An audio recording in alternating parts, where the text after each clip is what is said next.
We're live. I think we're live. I'm not sure. Yes, I think we're live. Can't say exactly. It looks like it. Says it's live. My OBS says something else, but these things are still in testing phases. We don't know yet. I can't see the icons at the bottom of the screen. It just looks like Smud Boy and the big grey area. Oh, you're right.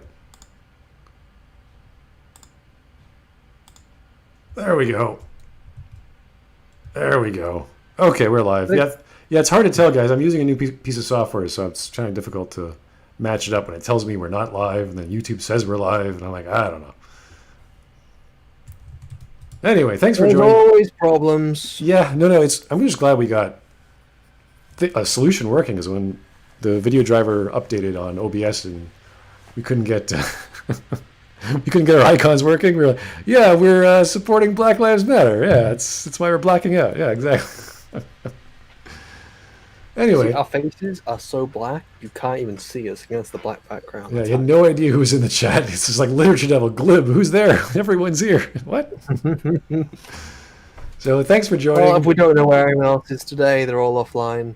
Yeah, so they're coming eventually. We might get Southpaw. We don't know who else. I don't think Glib's going to make it, but you know what? We're doing a long one today, guys. This is recommendation from I don't know how many people. It was on Twitter. It was on the comments of the YouTube videos. Definitely in the suggestions channel of Discord. This is Nathan Zed, and this is apparently the best defense of The Last of Us 2 game being whatever it should be. And sadly, it's just another interpretive fanboy reaction, which is kind of ironic because he's saying it's supposed to be interpretive, which is not completely true, but it still doesn't make it good. If you leave your ending interpretive, that's not a very satisfying way of closing off a story. You should have closure with your plot, and then you make the denouement interpretive. What happens after? What's the closure on all these other factions and all these other characters? We're not too sure, but some of them went over there, and we're not sure what's going to happen to them. Like that, you could do that. But the main character and the main quest and the main story, you got to clarify that. So, anyway, I have a problem just with his title. You guys might have seen that as well. This is the same problem with Cosmonaut Variety Hour, where he pretty much says you're dumb. Probably not the best idea when titling a video. In this case, The Last of Us 2 is a flawed masterpiece. Yeah. Masterpieces like music composed by Bach or Mozart, those don't have flaws. Those are perfect. In the best way we can possibly understand the genius that is Mozart or Bach, okay? Piece of software, piece of media, like a movie, video game, a game board, whatever, there's always bound to be problems. So, anyway, we're going to start at the 3-minute mark because it's just an intro. He doesn't really say anything different than anyone else has said. And this is where he sort of gets into his own opinion. So that's where we want to start. Let's get going. Wow, hole in one. I want people to go out in a blaze of glory. I wanted him to sacrifice himself for Ellie. This is what I predicted the game would be. You know, we make it through the whole game. He sacrifices himself for Ellie. He's dying in her arms, and he's like, so that's what that feels like. You know, I want that kind of ending. I honestly think superhero movies should have that formula where the hero gets a heroic exit. I still want that kind of ending from characters like an Iron Man or an Anakin Skywalker, because that's what I expect from those kinds of movies. But in this lawless world of The Last of Us 2, I realized that's probably not how things should go. I can't expect to get that, but I was still pissed. Who is this random girl that... Okay, so he admits the genre is going to be a certain way. It's not going to be the same way. I don't know why, though. I'm not sure why the genre has anything to do with it, but... He doesn't make any explanations why it can't be... You know, why Joel can't go out in the blaze of glory. You know, why he can't die defending it. Because I'm sure in some context you could definitely make that work as part of the storytelling. In fact, that is what a lot of people are saying, that if you gave Joel a death, it should have been very respectful. It shouldn't have been... dumb, essentially. It was a dumb death. Right. You want to give the audience what they need to accept the fact that someone's dying. It's kind of like watching a parent die or a loved one die. You don't just kill them off unless That's the point. It's especially that rings true when Joel is the father figure of Ellie, which is the character you've kind of started off as Joel, then you started to kind of gain the perspective of Ellie, especially in this game as you're playing more as Ellie as you are Joel. So like to see that person who you kind of mentally you're linking them to a father figure, and same how you mentally link Ellie to a sort of like a daughter figure. Right, and Joel, I think at best you get a few minutes on a horse. The rest you play as Abby with Joel and Tommy, helping her out survive, which is another argument against Abby because they're helping her. It's like, oh, this is the person who's horrible. They just helped me. I just led them into a trap, and it was a pure fluke that happened.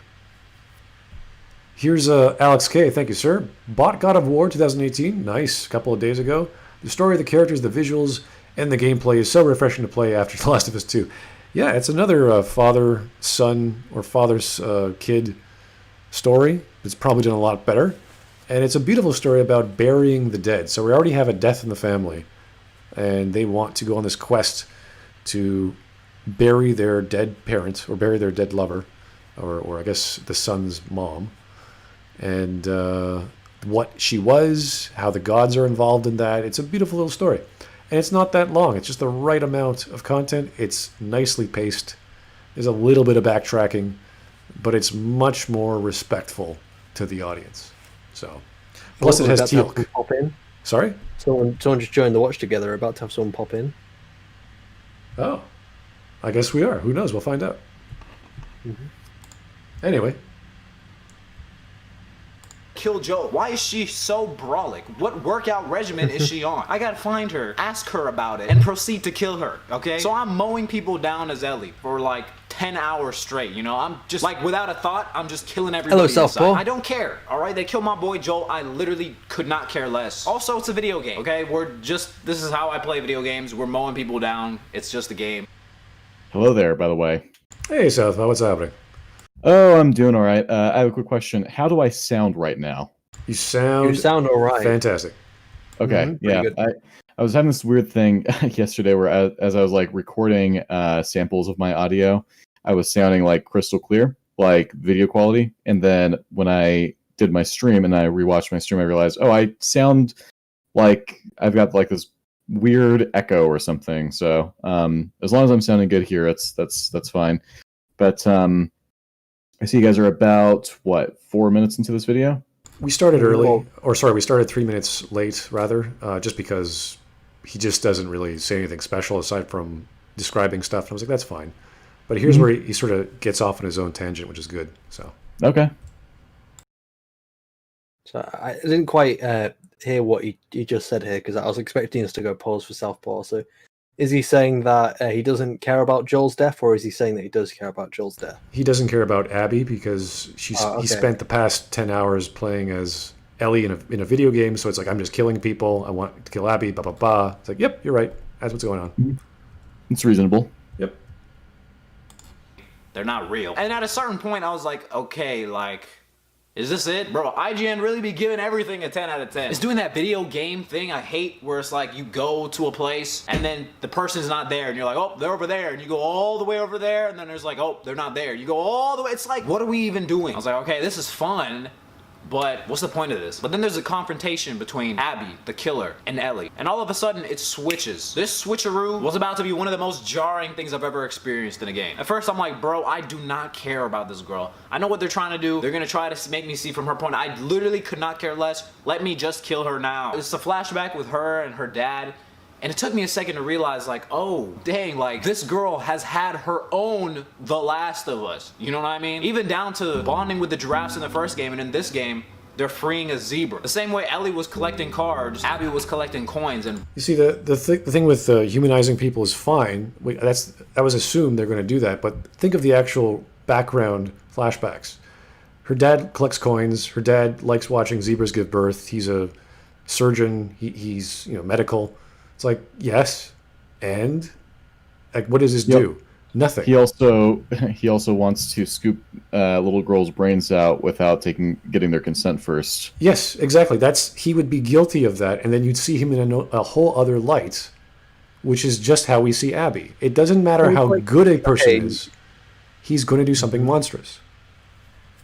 It's like when it's here's a person. He's going to get his groceries. He likes to watch football, and then he comes home and he stabs his wife. Mm-hmm. So, obviously he's not a very nice person. Everything else, I don't care right now. The realization that people actually have lives, it's like, wow, you're kidding me. Really? They do? Oh, that's great. I mean... Yeah, Hitler had a life. I didn't know Hitler had a life. Yeah, exactly. Like, Hitler is the kind of person that this argument can kind of destroy, because there's pictures of him where he's, like, with kids, and he seems to be good with kids. He's got pictures of him adoring his dog. It's like, if you were to show these pictures to someone that doesn't know anything about Adolf Hitler, right? They're going to think, oh, this is a really nice man, you know? And then you actually tell them about what Hitler did, and they realize, oh, shit. And so then it's like, what Last of Us Part 2 is doing is they show you the Holocaust, they show you who Hitler is, and then they try to get you to sympathize with him by showing him being friendly with dogs and children. And it's like, this isn't working for me. I know who this it's like, first impressions are kind of a big deal, as well as the fact that it's like, I believe that, his actions in general outweigh the good that he did. I'm thinking, like, you could do a story about Hitler's early life before he became a dictator, a genocidal monster, and it could explore, like, how a seemingly normal person could down the line become a monster, right? Like, you can do a story like that. Problem here is that they're trying to redeem a character whom we've been introduced in the worst way possible. Like, we have the worst possible first impression of Abby, and like, for me personally, the attempts to humanize her don't work. The attempts to humanize her dad don't work, because they don't outweigh the fact that, like, seeing the dad, oh, he collects coins, oh, he saves a zebra, it doesn't change the fact that he was going to carve out a girl's brains and kill her without her consent, without first even trying a non-lethal option like a brain biopsy, which is it's a procedure where you drill a hole into a patient's head, and then you can extract some type of fluid or even like a specimen from a person's brain. It's like this is how how a lot of brain tumors are removed, right? Like the smaller brain tumors, that they do a brain biopsy. So I wonder, like, why couldn't they have just gotten a sample of Ellie's fungus that way? There might be some side effects, yes, but it's not going to kill her. But no, they do like less than a day's worth of research. At least we assume it's been a day or two. Either way, she has not woken up yet. They surely would be able to determine that she's going to wake up eventually, that she's not brain dead. And we know that because, well, she does wake up eventually. And so if they don't have the capability of discovering that she is capable of being woken up and making this decision herself, then how are we supposed to believe that these are the same people who can then produce and then distribute a vaccine for the most aggressive fungus ever, when there isn't a single antifungal infection vaccine in the real world or established in this world? Yeah, there's no evidence that this operation is going to perform anything. It's not going to achieve anything. They just hope to find something in there. And that's just information. It's not necessarily, oh, now we have a cure. It's like, no, you're going to cut someone's head open, you're going to kill them, and you're going to find some stuff in your brain. And hopefully that will achieve something. You just don't know what yet. And this goes along with his question, would you do this to your own daughter? And he never answers the question, whether he would or not. So it's like, okay, if you're going to do it to one daughter, you may as well do it to your own as well, if that's the conviction you've got to hurt someone else. And the other thing is that this doctor is clearly young enough that he is definitely no older than like 45, I'd say. Around there. He's around there, which means he was about 25 when the outbreak happened. Now, I don't know about you, but pretty sure that most med school graduates that are capable of engineering a vaccine for a fungus, they're going to be a little bit older than 25. I'm thinking that you'd have to be like a minimum of 35 to have the expertise and the know-how required to take on a fungal vaccine. There's no way this guy is that old. There's no way that he was that old when the outbreak happened. Not to mention, as we mentioned before, that it's a fungal vaccine. The way vaccines work, it's not the same as a virus at all. Exactly. Yeah, it is a hell of a lot tougher to. And the thing is, some people try to say, well, there's an immunity to this fungus. There's a person with immunity to this fungus. There's people, I believe that there's people with immunity to real life fungal infections. That doesn't mean that you can just take. Yeah, but does that have anything to do with anything inside their brain? Exactly. Here's a super chat from Chris Coro. Thank you, sir. Difficult to foster empathy for Abby when she brutally kills Joel. Narratively, how do you expect the audience to cooperate after that? Regardless, love your discussion. Fellas, this is a huge problem with the game, and this is even talked about between friends. This is talked about even at the level of developer, where they had an entire section dedicated to Abby getting around, trying to get to Jackson, getting involved in Jackson, being part of the community, and then realizing that, oh, that's Joel over there and his brother. And that was cut from the game because they felt the rising action came too late in the story. It wasn't happening fast enough, which is an interesting argument to make about storytelling, because you want to get to the rising action as quickly as possible. But if your whole point of your story is to have us question the humanity or change our opinion of a character, and the first impression you have of a character is to have them destroy another character that you love, you really have to reassess what your focus is in the story. So it's kind of a strange hindsight to have before you publish, to cut content that would have illustrated Abby in a brighter light. Because right now, all it is you walk outside and you see a stranger murder your dad while they beat you up and force you to watch. That's what it's all like. stupid as well. It's because they just reveal their names and location for like no fucking reason. Character destruction. Same with The Last Jedi. It's the same thing. It's like, this is not Luke. Why would they do this? Why is Tommy panicking and telling Abby their names? Like, what's the point? What value does he get out of that? All he has to say is, listen. Also, it's like one guy's named Joel. It's like, oh, I knew a guy named Joel. Shoot. It's like, it could be different, Joel, right? Well, no. So the idea is. Wait, I'm sorry. So, I just have to cut in there, Shiny. The reason why Abby is probably sure that that's the Joel that she's looking for is because Tommy, Joel's brother, was a former Firefly. The Fireflies knew of Joel because of Tommy. That's why Joel was chosen for the job of escorting Ellie in the first place. So, if there's a guy named Tommy and he has a brother named Joel, and they're in the exact area where they've tracked down Joel, there's probably not going to be a whole lot of people left in this apocalypse at this point in time. It's like, this is probably the guy. I think that's reasonable. The issue is them just giving out their names. Now, even though I don't like Joel being unceremoniously, brutally killed with a fucking golf club 2 fucking hours into the story, I can go along with, okay, if I'm mandated to kill off Joel in this manner, I can still work with this and modify it. I would have Abby doing like, she's scouting around the area outside of Jackson, and she happens across Joel and Tommy, and Joel and Tommy don't see her. She's like doing a stealth section. She's like sneaking around and eavesdropping on them. And Joel and Tommy use each other's names like in a casual conversation, Sometimes you do that, especially if they think that they're alone. They can easily use each other's names, and it wouldn't be a problem.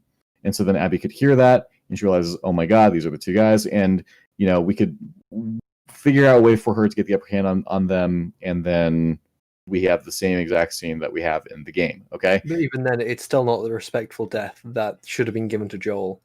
Even if it makes more sense. So. In terms of a respectful death, if you're talking about like it's romanticized, it's he goes down fighting, sacrificing his life for Ellie. There is like this might be controversial. It's not objectively bad if a character who is beloved goes out in a way that's not like a heroic sacrifice, or it's some dying moment of awesome. Heroic sacrifice. It just has to be. I don't know how to quite describe it. Unfortunately, I don't believe that along the lines of you have to treat a character's death not so offhandedly, and I can't. I'm not very good at describing it, but from what I understand though, right? LiteratureDevil. From what I understood about Joel's death, they did it for shock value, not for anything, Yes. not for anything substantial. It's for, oh look, we killed Joel. Isn't that upsetting? Ha ha ha ha. No, I certainly Devin with the save. Yeah, that's exactly the best way to explain it. I certainly agree. It was done mainly for well, like partially for shock value. Partially, I do think that there's like political reasons for it. Like, I think it's just like given the way that white men are treated in The Last of Us Part 2 in general. Joel's a stinky white man. Need to get him out of the game. Yep. No, I'm with you there. I'm just saying I don't think that you are obligated to give your character a romanticized or ceremonious death. I think like a respectful death is as long as the characters are acting in character, it's fine. Or like as long as I consider. Have you guys seen Glass? I'm about to spoil the ending of Glass. Nope, I'm never going to see it. Never really care. Okay, I don't care about spoilers. All right, okay. So you guys have seen Unbreakable at least, right? Not exactly. I've seen a bit of it. Okay. So Unbreakable, good movie. Bruce Willis's character in that returns in Glass, and at the end of the movie, at the end of Glass, he gets drowned in a puddle by this secret society of anti-superhero like hitmen, basically. That is not mentioned or alluded to at all in any of the movies until like the final 10 minutes of the movie. I think that's bullshit. I think if they had at least alluded to the idea that there's this secret society or whatever, it would make sense, but it doesn't. Especially just because of the way that he seems significantly nerfed in this movie compared to how he was in Unbreakable, which you could say is because of his age, but he's still like a superhero and seems to be doing fine in general. But like I consider that to be a disrespectful death, not because he drowns in a puddle. Like that's annoying that he doesn't go out in a more glorified manner, but I don't consider that part necessarily objectively bad. Oh, I think that we could. I think I said this before, but we could, as if you're a fan of The Last of Us, and you played through the first game as Joel and everything, I'm pretty sure that most fans would be a-okay with Joel dying in the second game, because that's, especially if Ellie becomes the new main character, because it's kind of implied by the end of the second one. Joel's already 50 by the end of the first one. And so Ellie's young, and so he saved her and everything. So it's kind of almost a given that they could easily go with Ellie becoming the main character, and we could easily accept Joel dying in the second game because hero's journey is she eventually has to lose the mentor. This is part of the way of life. You get a mentor, which is pretty important. People teach you things, and then you lose it because the hero needs to be on their own. They can't have the mentor holding their hands their whole lives. Even in cases and stories where the mentor doesn't actually die, the apprentice, which is usually the main character, has to stand on their own 2 feet.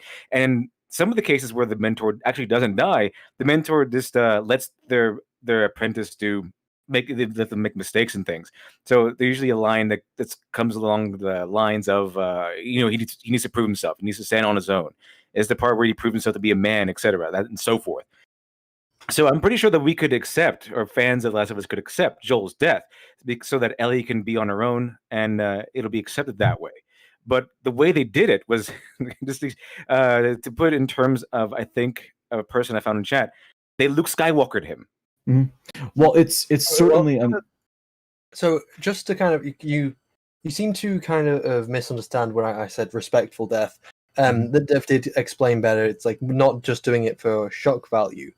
And one I always keep referring to, no matter how you kind of think about the Walking Dead Telltale games, the first one, Lee did not die in like a super over the top, killing people It was like it wasn't shocking. It was a good one. It was it was quiet and it was slow and it was incredibly sad. But Yes. it was respectful to his character and it was respectful to fuck, I've already forgotten the little girl's name. Clementine. Yeah, and like her having to put down Lee before he turned. Yeah, you to give you the option. It's like I mentioned before that they should get the option of killing Abby or sparing Abby. That's relative to the message that they stated that they wanted to give us. They said that, we're trying to teach you that revenge is bad. Well, okay, it's a video game, so teach us. Okay, teach us that the revenge is bad. Show us the repercussions of our selfish or violent actions. Show us a bad ending if we kill Abby, or maybe a more favorable ending, I should say, if we spare her. That sort of thing, and make it reasonable, make it logical, make it organic.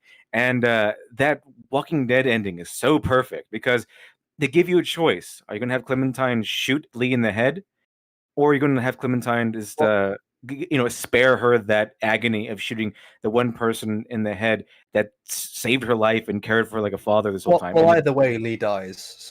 Either way, he dies. Mm-hmm. But one instance is he dies and turns into a zombie, but sparing Clementine the agony of shooting him, which is what I think Lee was trying to do a little bit, and or shooting him in the head before he turns into a zombie.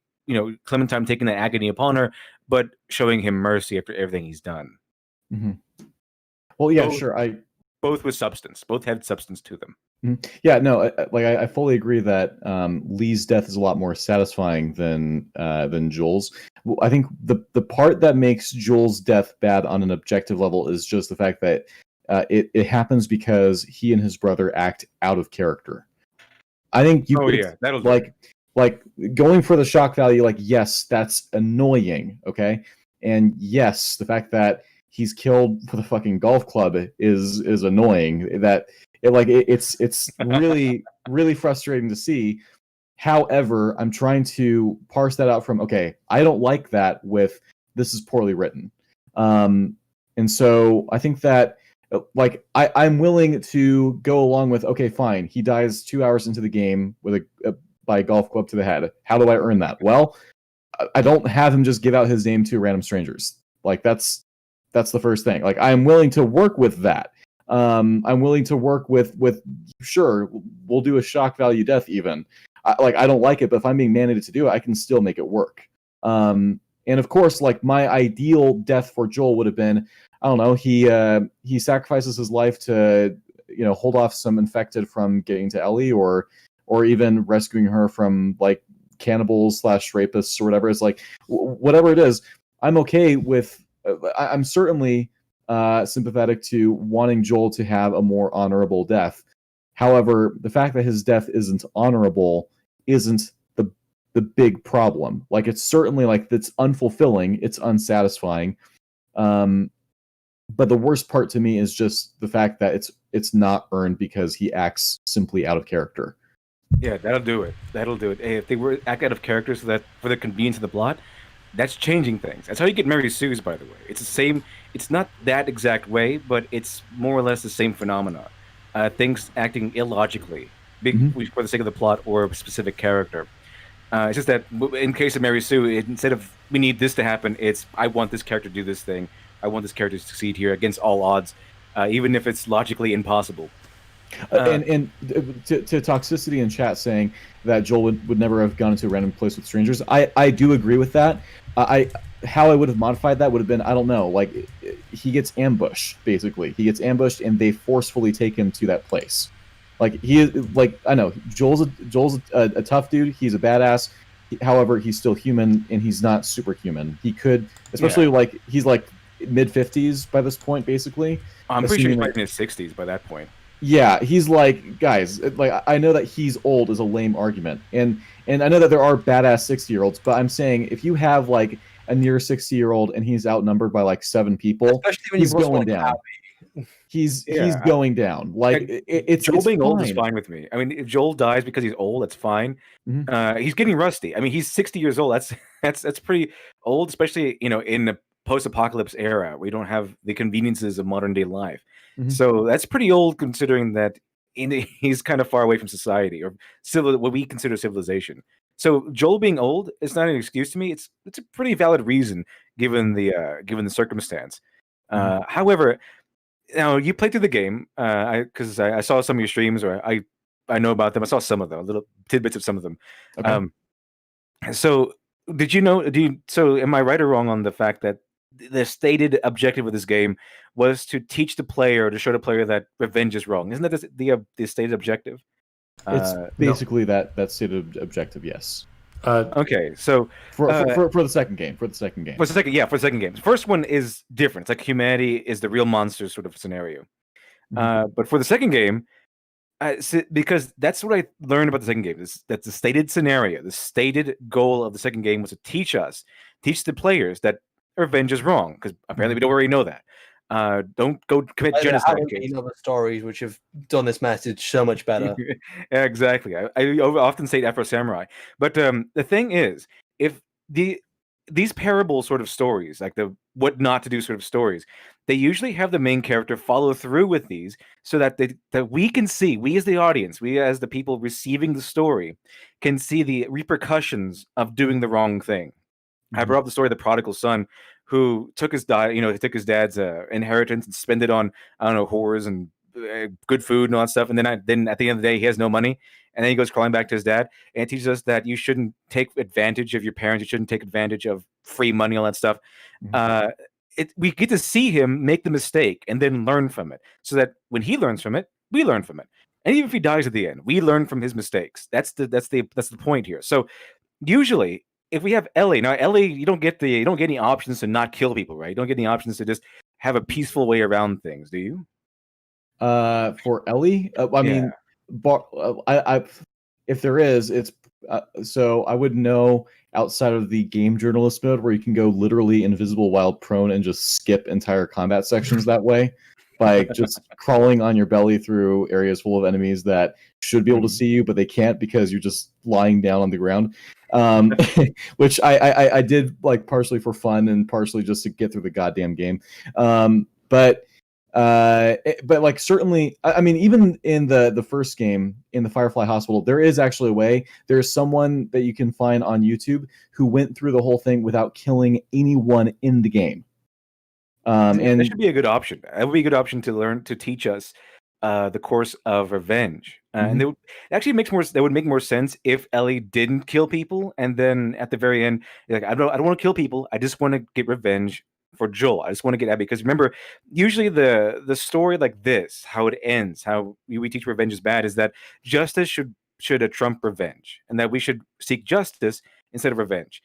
And usually the story ends with them settling for justice, them going to jail and everything, rather than killing them with their own hands. That's how it ends. Batman's story has done that multiple times with exactly. But there's no justice system here. It's just you either get revenge or they kind of walk free, don't they?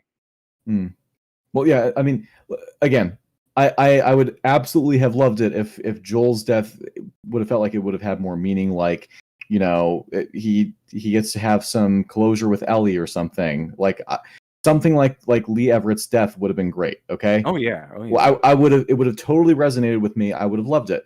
However, it's like, just because he didn't get that kind of death, that's not, like, even though that's something that disappoints me, and it's valid to be disappointed by that. Okay.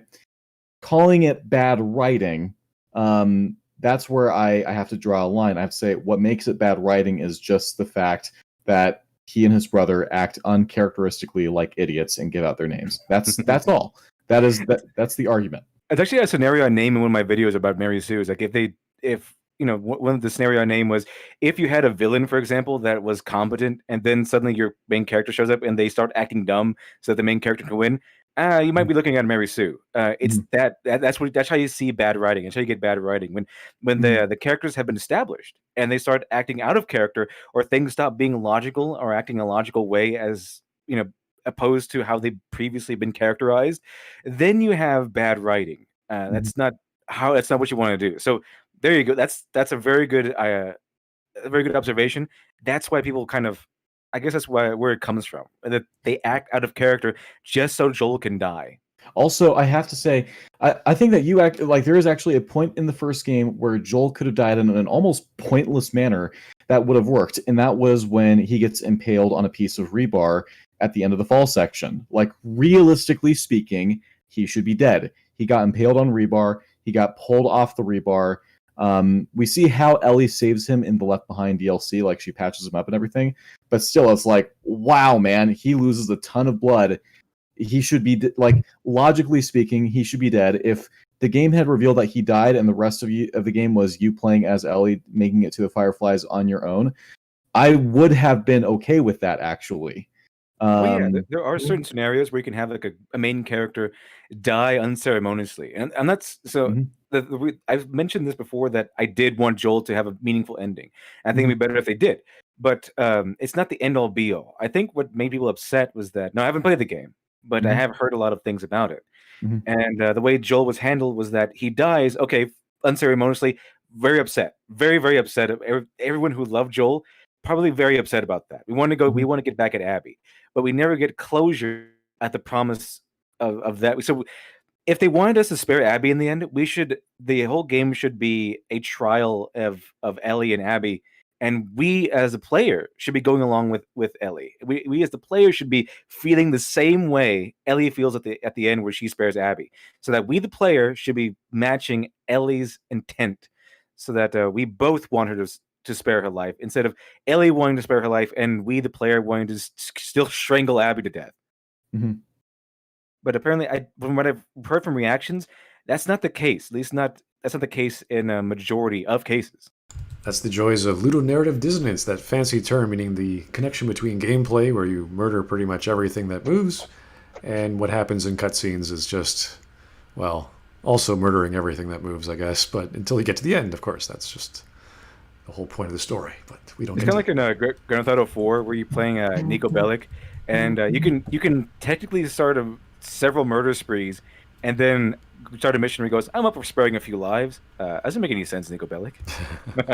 Cousin, who just joined? I believe it was Voice. Hello. Hey, Voice, how's it going? I'm good. I'm sorry I'm late. That's all right. We have 15 minutes left to go. I'm going to read some super chats. We're going to get going on this, because once we get to the middle point, oh boy, does it ramp up. So we got to chug along here. Okay, so Coolman229, he admits that he knew exactly the cheap attempt at sympathy the game was playing with Abby and still fell for it. Abby and her dad are monsters. Yes, exactly. He's going to get to that point later on. Jake the Surgeon, Southpaw, your beard is magnificent. Okay, the Dawn truly smiles down on you. What's going on? What's better, Obi-Wan's beard or Southpaw's beard? Aren't they the same thing? Yeah. One sort of begets the other. Yeah. DB, DU5L, thank you, sir. Arthur Morgan, and his death is one of the best in recent years. Now, that's from Red Dead Redemption, I think. Not Red Dead 2. Red Dead Redemption is York that's a great game. I love the first one. First Red Dead Redemption. I've not played the second one yet, but I do know for a fact that the first Red Dead Redemption was one of the best games I've ever played. So I was thinking of Francis York Morgan for whatever reason. Deadly Premonition. That's a totally different thing. Never mind. Yes, I think Arthur Morgan's death is pretty impressive. Joe Crazy, thank you, sir. Sup, guys? Just got on. What did I miss? About 2 minutes of Mr. Nathan. We actually skipped 3 minutes just because he was just summarizing what happens in the game and the first game, etc. So no big deal. Taker 610. How did Abby learn the name Joel? Who witnessed it? That happened twice, actually. Once when she encountered Joel and Tommy, and they were fighting, trying to get away from the zombies. Tommy just tells her.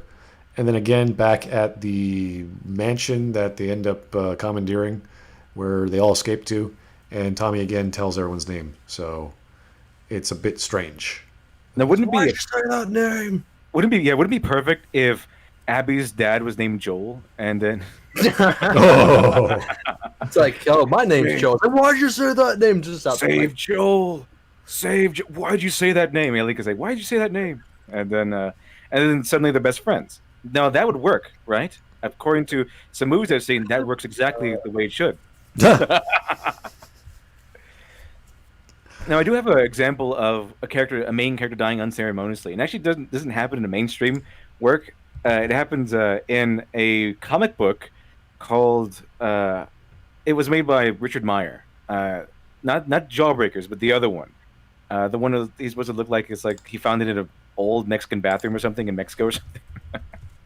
But in that one, there's a main character who is like I think he's a former Marine or something, and he's a crack shot, and he's one of the main characters of the book, as far as I remember. And there's two main characters pretty much, and he's one of them, and he's one of the coolest characters in the story. And at the very end, they're doing a full-on assault against some cartel members, and he doesn't get that heroic death. He just he gets shot in the head by a counter sniper or something, I think, and he just dies unceremoniously. But it wasn't bad. It worked fine. I think in this particular instance, I'm not saying this is the only instance where this would work, but in this particular instance, it felt fine to me. And I think writing-wise, because it was already the end, this was kind of like the character shields kind of lift towards the ending. It's kind of like how in Star Trek, you begin if you're in Act 1, something bad can happen to you, and then but if it's the middle, you're kind of safe. Or if it's the end, they kind of lift again. But in that instance, I think it was fine with me, writing-wise, because it was already towards the end, and you're expecting some sort of big thing to happen. All the status quo kind of drops from beneath the feet of the main characters. And that's just one instance I want to mention where a main character dying unceremoniously is worked out really well. I'd say there's two that I can name off the top of my head. One happens in 1917, and another happens in a certain Martin Scorsese movie. I won't give out what Scorsese movie that is, but basically the character is in an elevator, seemingly has achieved his objective. Elevator opens, there's a person out there and shoots him in the head, and it happens very suddenly and unexpectedly. But it does make sense. However, it's a very unceremonious death indeed. So I think that unceremonious deaths absolutely can work. But yeah. All right, here's Lenny the Shark. Thank you, sir. Joel giving his name to a single stranger or two after saving them makes sense. I guess that's a good argument to have, that he feels comfortable around them. They fought together. They saved each other's life. I can see that. Giving his name to a group of armed strangers that outnumber him and Tommy doesn't. That's another argument to be had as well. Yeah, they were pretty much in a room surrounded by random strangers, and they just start talking. And Tommy's like, hey, you want to come back to Jackson? We can stock you back up. It's like, well, slow down there, Tommy. What's happening? So not the greatest scenario in that case. Taker 610, thank you, sir. I meant, how did she know to look for a Joel? It was recorded through Tommy because Tommy was a Firefly, I think, and he happened to have. So the way it works is, yeah, Tommy was a Firefly. He told Marlene that he has a brother named Joel. Marlene is the leader of the Fireflies, so Marlene hires Joel in the beginning of the game. I am sure that Marlene has told the other Fireflies, so the smuggler that's, taking Ellie across the country is named Joel. And so when that smuggler is then rampaging through their hospital to get to the operating room, I'm sure that the Fireflies know that the guy's name is Joel. I think that's perfectly fine. That's fine, yeah. I don't have a problem with that. Anywho, let's continue. We're at 5 minutes. Bonding about that with her dad. It's almost like they're two sides of the same coin. All right, interesting. And then it turned out that her dad was the doctor that was trying to develop the cure that I killed in the last game to save my daughter. No! I realized if I was following this girl the whole time, I would low-key be cheering when she killed Joel the same way I was cheering the whole time. Ellie was killing everyone in her way to avenge her father. Now, I'm not saying she should have killed Joel, but I understand. And that's the thing, I don't think you have to like this girl, but I started to understand where she's coming from. I don't think they're trying to force you to like her, but are just trying to... Oh, I hard disagree. They have Ellie... They railroad you as Ellie to kill a dog that you are then railroaded into playing with as Abby. And, they are absolutely trying to get you to like her. I can certainly say I can understand why Abby wants to kill Joel, but the game trying... If the game went differently, if it was 10 hours shorter and there wasn't an Abby section, and it was just you playing as Ellie... and you just simply found out, okay, she kills Joel because Joel killed her father, that would be one thing. That's an understandable motivation. but it's then spending 10 hours, wasting 10 hours of my life trying to get me to sympathize with her. That's where it's like, this is not working. And there's actually quite a number of games that do that. You do play as the villain, and it's not so manipulative. It doesn't have all these flashbacks. It doesn't jump between those two storylines as much. So this has been done before. It's been done better with almost a similar theme, with almost a similar setting. So why are we now saying this is great, this is a masterpiece? I don't know. I'm back, by the way. This is a little hiccup. That was a very short internet death. Yeah, very short, very short. It was surprisingly short, in fact. But I think one thing here is that the main underlying reason why people don't, by and large, didn't like Joel's death was that it was ultimately meaningless. I mean, I know we said this before, but what I mean by meaningless is that it didn't provide any value to pretty much anything other than to, give Ellie something, and this is the main character we're talking about. What's wrong with a story manipulating you? So, while all storytelling is a type of... What? I would say, if a story is going to make you feel a certain way, it has to be subtle and it can't be lazy and over the head. Okay, I'm back. I think I had another hiccup. Yeah. But I mean, what I meant about Joel's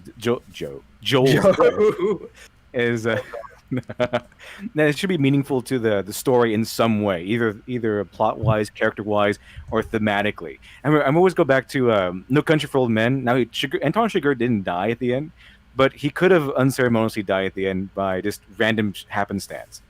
A car hits him, and he gets severely wounded. He could have died, but he didn't. Now if he did die, however, it would have been fitting thematically, because there was a motif or a theme of fate throughout the entire movie. And if Joel's death fit with a theme of fate or something that it could be attached to for an overarching theme, it would have been fine. But this is I'd be careful talking about the whole theme thing, because anyone can pluck that from anywhere. There was a theme of revenge. Theme of revenge. The receiving end of it. But the thing about this is that it didn't fit. Joel's death didn't really connect meaningfully in any sort of an objective way, like any sort of mechanical way, considering story mechanics. He just kind of died just to make Ellie angry. And you know what the term is that these SJW types use for that? And that's a big no-no. Usually referred to as fridging. Joel essentially got fridged, and there was no real substance to his death overall. It was just, okay, we need to kill somebody off so Ellie can get mad. Yeah, that's the other thing is if his death had been more meaningful, it probably would have avoided being accurately labeled as fridging, I guess.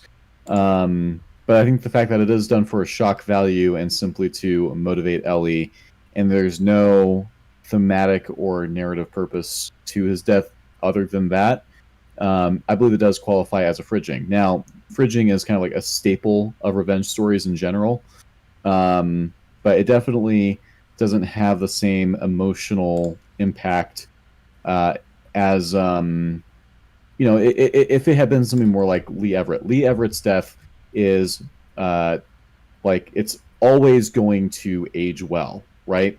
Right. Years after that game. So you have the gut punch from playing that game for the first time, but every time you replay it, it still has that emotional punch. And this is the thing. Shock value and surprise are temporary. Catharsis is timeless. Catharsis is permanent.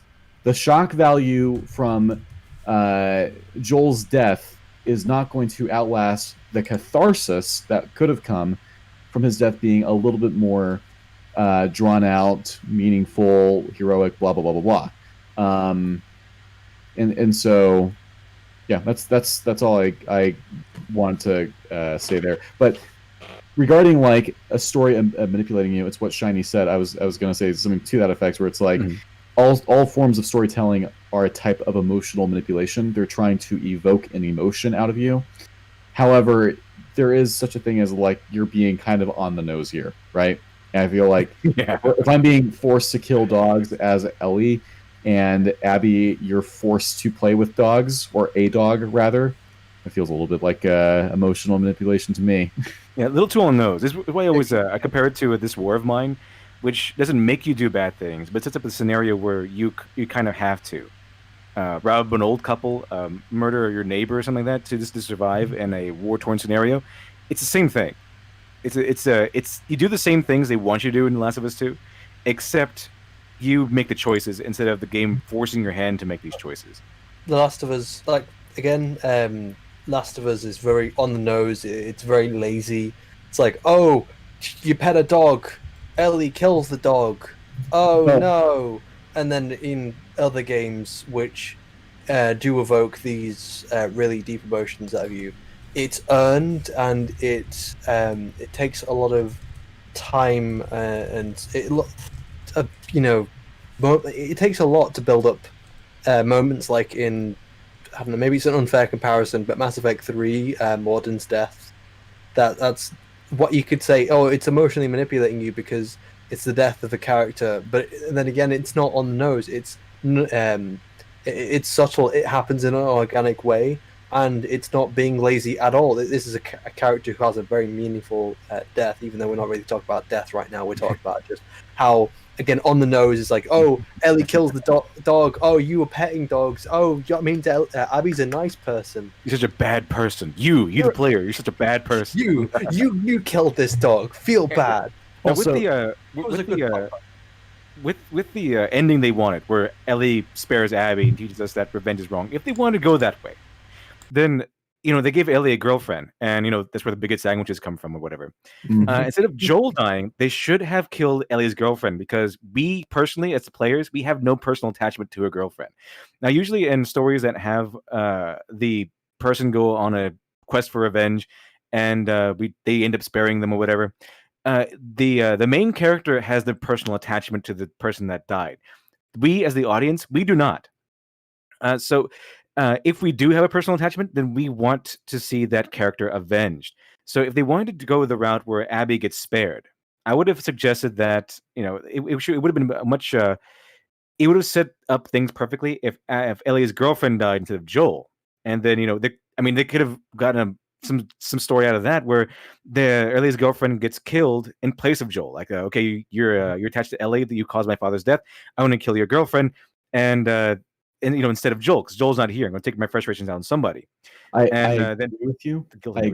I do agree with you. I just have to say, there's no way that they would possibly do that because of the bury your gaze trope that they actually received a backlash for when they released the gameplay trailer, and they implied that this new girl Dina was going to be the one that gets fridged and sends Ellie out on her revenge quest.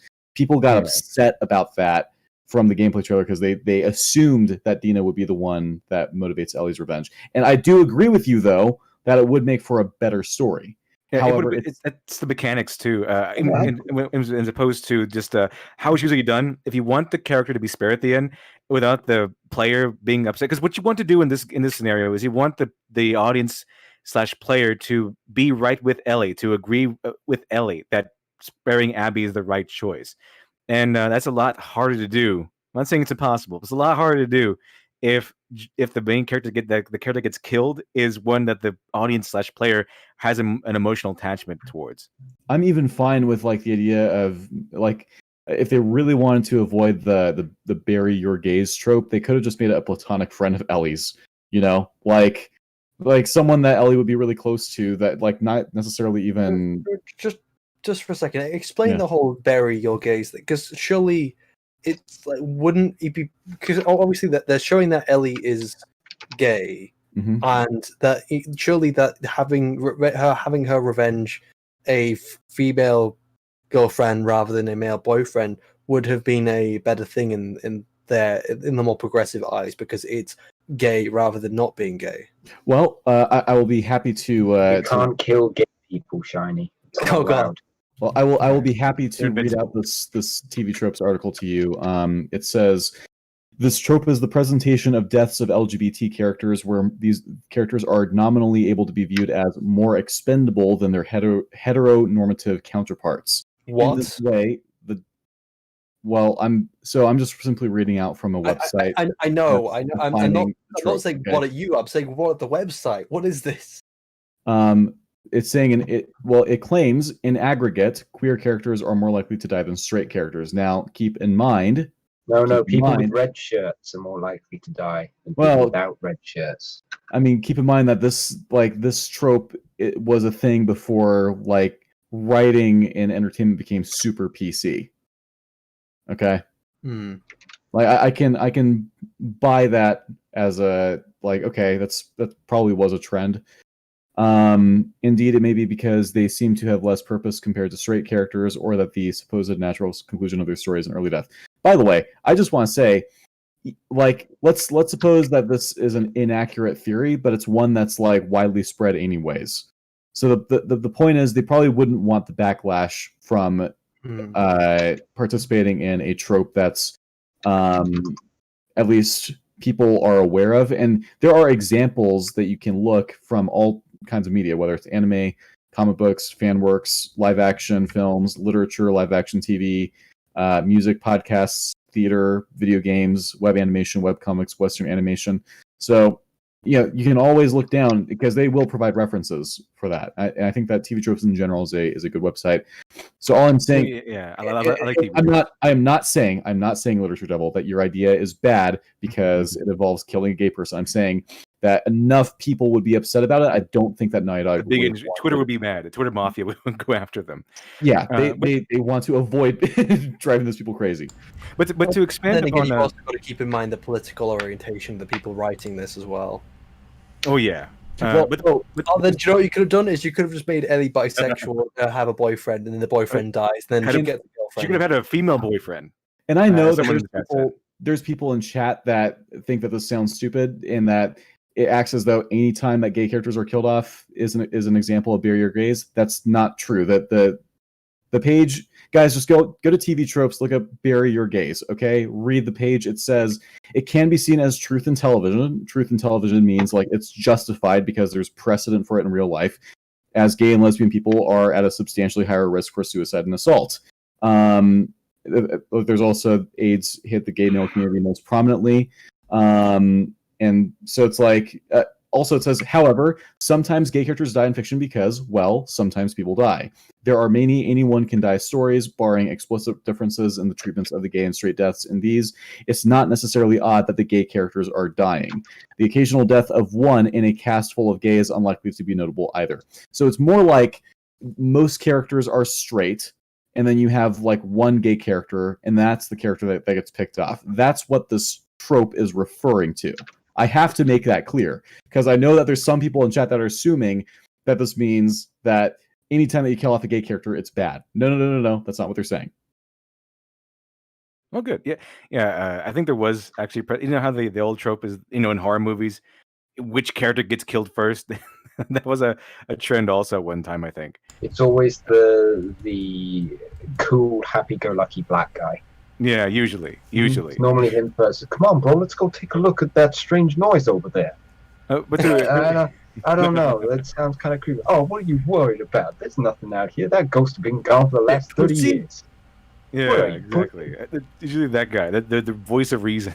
I also just want to say they have a page that I just discovered today for a trope called the Flawless Token, which is like what we talk about constantly. It's where when the token minority and or token female character can do no wrong. They will never bumble or make a mistake, even in a show where the majority of the cast does. They will be much smarter and have more common sense than average. They have more knowledge and skill than they have any reason to possess, given their professional background, and they will definitely be of superior moral character. If the show is a comedy, they are almost always the straight man. The unintended result is that they are often the dullest character in the entire show. And this is part of an index called Writing Pitfall Index.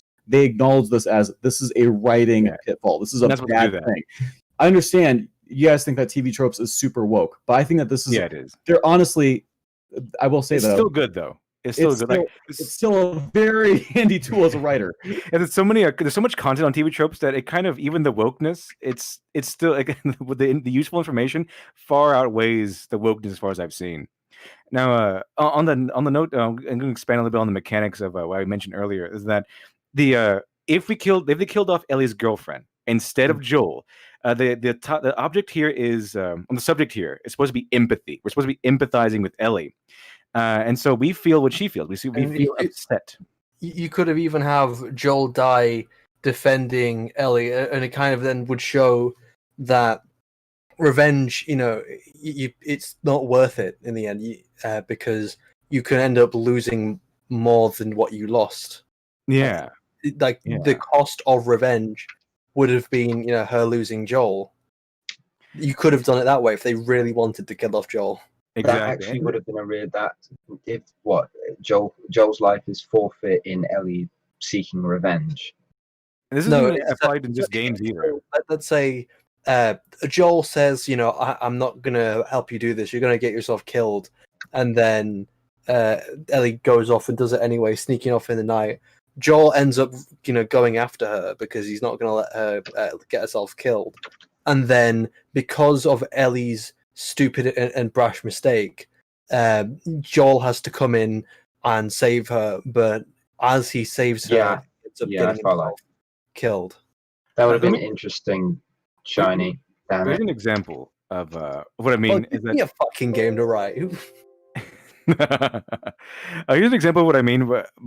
So imagine John Wick, and John Wick, he famously goes on a murderous rampage because someone kills his dog and steals his car. Now, but we personally have no attachment to his car. We personally have no attachment to his wife, and we personally have no attachment to the dog, even though it is very cute. We do empathize with John Wick. We empathize with his anger and his rage, especially when he explains things to us.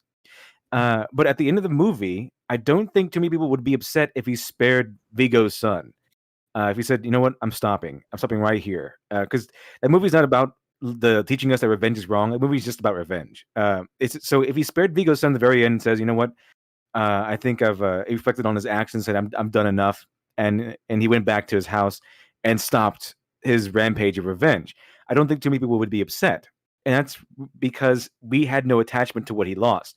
Now we have attachment to the main character of John Wick, but there would still be the cognitive dissonance of the idea that he's gone through all these scores of people, murdering them just to get to his final target, and then not do anything, and we'd be left with plot. We'd have plot blue balls, but yeah. But I think the difference here is that John Wick is a story just about revenge, about a guy going on a journey of revenge to get back at some people who wronged him. Well, the stated reason for Last of Us 2 is to show us that revenge is wrong, which is more the reason to show us Ellie kill Abby, or for her to go through with that. Now, with John Wick, if he spared Viggo's son, it's since we had no prior attachment to the dog or the car or the wife, then all we had throughout the movie is empathy for John Wick. And if we see him change, if we see him, his fire die as he goes along through these people, and we empathize with him if he decides to spare Viggo's son, then all we have is to empathize with John Wick and say, okay, so John Wick doesn't want to kill him. Okay, he's learned a different lesson. And he's gone a different route. Now with Ellie, Joel dies. When Joel dies, we have his personal attachment to Joel. We as players have personal attachment to Joel. We want to see this person get revenge, get avenged. So even if our empathy is with Joel and Ellie in this scenario. So at the very end of the day, even if Ellie wanted to spare Abby for whatever reason, we don't. A lot of the players don't want to spare Abby. We want to see Abby and receive her comeuppance, because we had a personal reason why they didn't allow us to choose for herself, because they knew we would have fucking killed her. Yeah, they knew we would have. Now, as I said before, it's not impossible to do what they did in Last of Us 2 and make it work. It's not impossible at all, but it requires a little bit more than what they gave, a little bit more than what they presented. It can't be just a revenge story and then she learns how revenge is wrong for some reason. It has to be a little something extra in there. And my suggestion was, now this is not just a one-all end-all solution, but my suggestion was, if they wanted to do what they did, kill off Joel and at the end spare Abby and teach the audience and by the extension Ellie that revenge is wrong, then they need to have a little bit extra writing in there to show it, to possibly, because the video game, have us give us choices and things, give us agency. And what I mean is, for example, we see a dog and we kill the dog, we find its owner, we kill the owner, we steal his stuff. and then we see later on the repercussions of that. We see the maybe he had a wife or a kid somewhere, and we see them later on that they died in the street, or they lost all sense of life or will to live. If we learn along the way that we see repercussions for our violent actions, and then by the time we get to Abby, maybe we as players, we still hate Abby, but we learned along the way, thanks to those scenarios, that maybe killing her isn't the right decision. Fellow in chat saying they are really hurt over Joel. They are still trying to save him. You obviously missed the 10 or 15 minutes that we spent talking about ways in which they could have killed him off that would have made sense, and I would have been fine with because it would have made sense. I even mentioned that in the first game when he gets impaled on rebar, he probably should have died right. Actually, he definitely should have died right there. I think it was more than 10 minutes where we started talking about how we could kill Joel. Yeah, Evan, I was going along with we'll have him die 2 hours into the game, getting brutally golf clubbed to death. I stop pretending like we're just upset that Joel's dead. Can you just stop for 1 second? I seriously think it's a troll. For a second, seriously. I think it's a troll. Actually, that can't be Evan from. Stop pretending. Right? No, it's Evan Moore. It's Evan Moore. Oh, it's just spelled very similar. Never mind. Yeah, no, that's not our Evan, right? It can't be. No. Our Evan is Blue Ryan Gosling. I'm just saying, stop. Just for 1 second, just stop pretending that our only problem is that Joel is dead. Period. Okay. There's issues with the execution. How can that person not be a troll? We spent most of this discussion saying how it would have been acceptable for Joel to die if they handled it correctly. Yeah, it's like, okay, so how can we kill Joel now? Okay, so we've tried a golf club. How about let's try a baseball bat? No, okay, how about a Pritt stick? How about that? We could kill Joel with a Pritt stick, and that would be so much better. He could fucking take a tumble off of a cliff and die that way. He could just slip and fall. Say Ellie's about to fall, and he pushes her to stop from falling. Yeah, I mean, it depends on what they want to show the audience, what kind of message they want to deliver to the audience. It's a powerful moment, just even though it's on top of the head, it's like it's slow motion as you see Joel fucking, pull you from your death, only to not be able to stop himself as he falls. Hold on. He's saying it is the root of your problem. You don't like how he died. So the reason why we don't like how he died, and I need you to listen this time, okay? Said it was fine, I feel like we've been explaining this 100 times. So him getting unceremoniously killed with a golf club, I will defend. I will defend the decision to kill him off in that way. I will defend the decision to kill him off 2 hours into the game. However, if you're going to do that, maybe don't have him act like an idiot for them to get to that point. Mm-hmm. That's it. Yeah, exactly. Once, the main character. Fucking acknowledge this point. Yeah, it's like I think that it's a pretty fair argument to say that we don't like the way he died. It's like because that I don't see what's wrong with this decision didn't work. How could we make this decision actually work within the story? Because the way he died, there's a lot of context behind it, and which actively changing the context to make it in a way which it would work. And that just saying, oh, you just don't like how it happened, despite the fact we're going on about how we could do it better. I don't think that. Maybe you could explain what your problem is with us not liking the way he died, and us giving us alternatives for how he died. Tommy slipped and got him killed. It wasn't Joel's fault. So here's the thing. When Joel tells Tommy, hey, I killed a bunch of fireflies at the beginning of the game, right? That's what he does. The prologue of the game is he is telling Tommy that he slaughtered a bunch of fireflies and killed the doctor to save Ellie, okay? So Tommy knows that the fireflies will probably come looking for Joel, as Joel would probably as well, because there's still some fireflies left. He didn't kill every firefly in the game. There's like some they're chasing after him as he's carrying Ellie to the elevator. Okay, so you would think that the two of them would have this policy where when they leave Jackson and they run into strangers, they don't use their real names. Especially considering in the first game when Ellie runs into a stranger, fights off infected with him, and then it turns out that he had a vendetta against her and Joel because they had killed some people that he knew that he was close with. That's David I'm referring to here. Okay, she did not give him her name until after she had already broken her finger, and that was just simply to taunt him. She was very hesitant to give him her name. She didn't give him her name until that point when she broke his finger. So Ellie, a 14-year-old girl, has the common sense to not give out her name to strangers. Why does Joel not? That's the problem. Are you going to acknowledge this point, or are you going to continue saying you're just mad because they killed off Joel and you're just upset? Well, it's really a combination of just bad writing and how you characterize that bad writing, whether you call it character assassination or contrivances or plot armor. These are consistent throughout the narrative. So it's not just Joel's death and how it was done.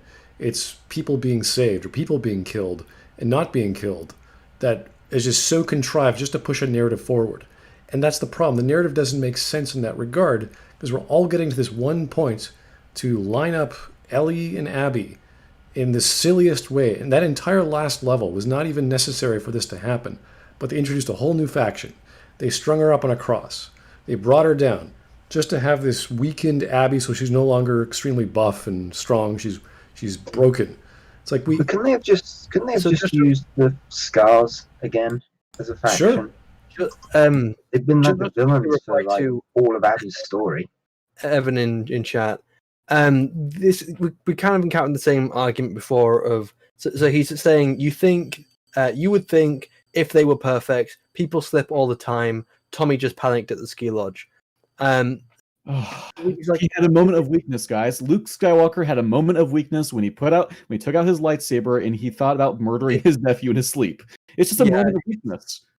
Like you can't really. It's weak writing to like make something happen because a character was stupid. Or I would actually accept it if it was like during the skirmish when they're fighting off infected. Like Joel gets grabbed by an infected and Tommy just blurts out Joel's name there, like as he's panicking to save him. That makes sense. They get in a room. They've barricaded the doors. They're not safe quite yet because there's infected outside.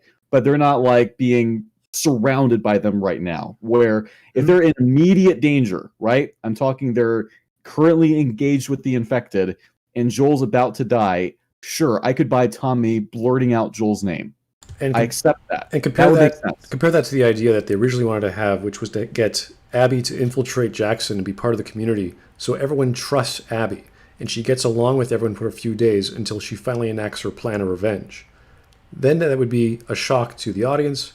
It would be a shock to everyone else. It would work with both characters. It's a bad thing when you have characters and audience are disconnected from the information they're given. It's kind of like watching a murder mystery and you know what's going to happen, but the characters on screen don't, or a horror mystery. It's like there's a guy behind the screen. We have this third-person omniscient camera that shows us that. So that's part of why you have that genre, to anticipate things because you know what's going to happen. And then maybe there's a twist that something different occurs because you're not exactly sure how the monster is going to come around the corner. So there's all these wonderful techniques to use. And instead of actually using them, they just speed things up along and contrive things so the next scene can follow. And there's so much plot armor, as I said before. There's so many contrivances of people being either saved or killed from a jump scare or a one-armed, lightweight woman pushing a 250-pound man off a wet railing into the ocean. It's just like, what? How is all these things happening? All these contrivances for what? The thing is that it kind of weakens a character to say, they're just stupid and they slipped up. It's like, well, you could do it in a way that makes more sense, and that again, there's a difference between just slipping up like because you're being stupid and slipping up because Joel is again in immediate danger. It's kind of like having MacGyver suddenly not be able to solve a problem that he should have a problem because he's MacGyver. That's his thing. That's why you watch the show. He's supposed to do the thing he does, and suddenly he can't. Let's say Joel accidentally shoots himself in the foot, and you say, "Oh well, he just had a moment of weakness." Then he's just fucking incompetent, isn't he? And that's just contrived for the story. I mean, I legitimately went on a whole thing where it's like, okay, what if Abby is like spying on them and eavesdropping on them, and Joel and Tommy, they think they're alone and they just use their real names with each other because they think they're alone. Like that also works. But it also works fine if, Joel ends up in immediate danger. Tommy is panicking because Joel's his brother, and he rushes over. He's like, Joel, and then that like catches Abby's attention.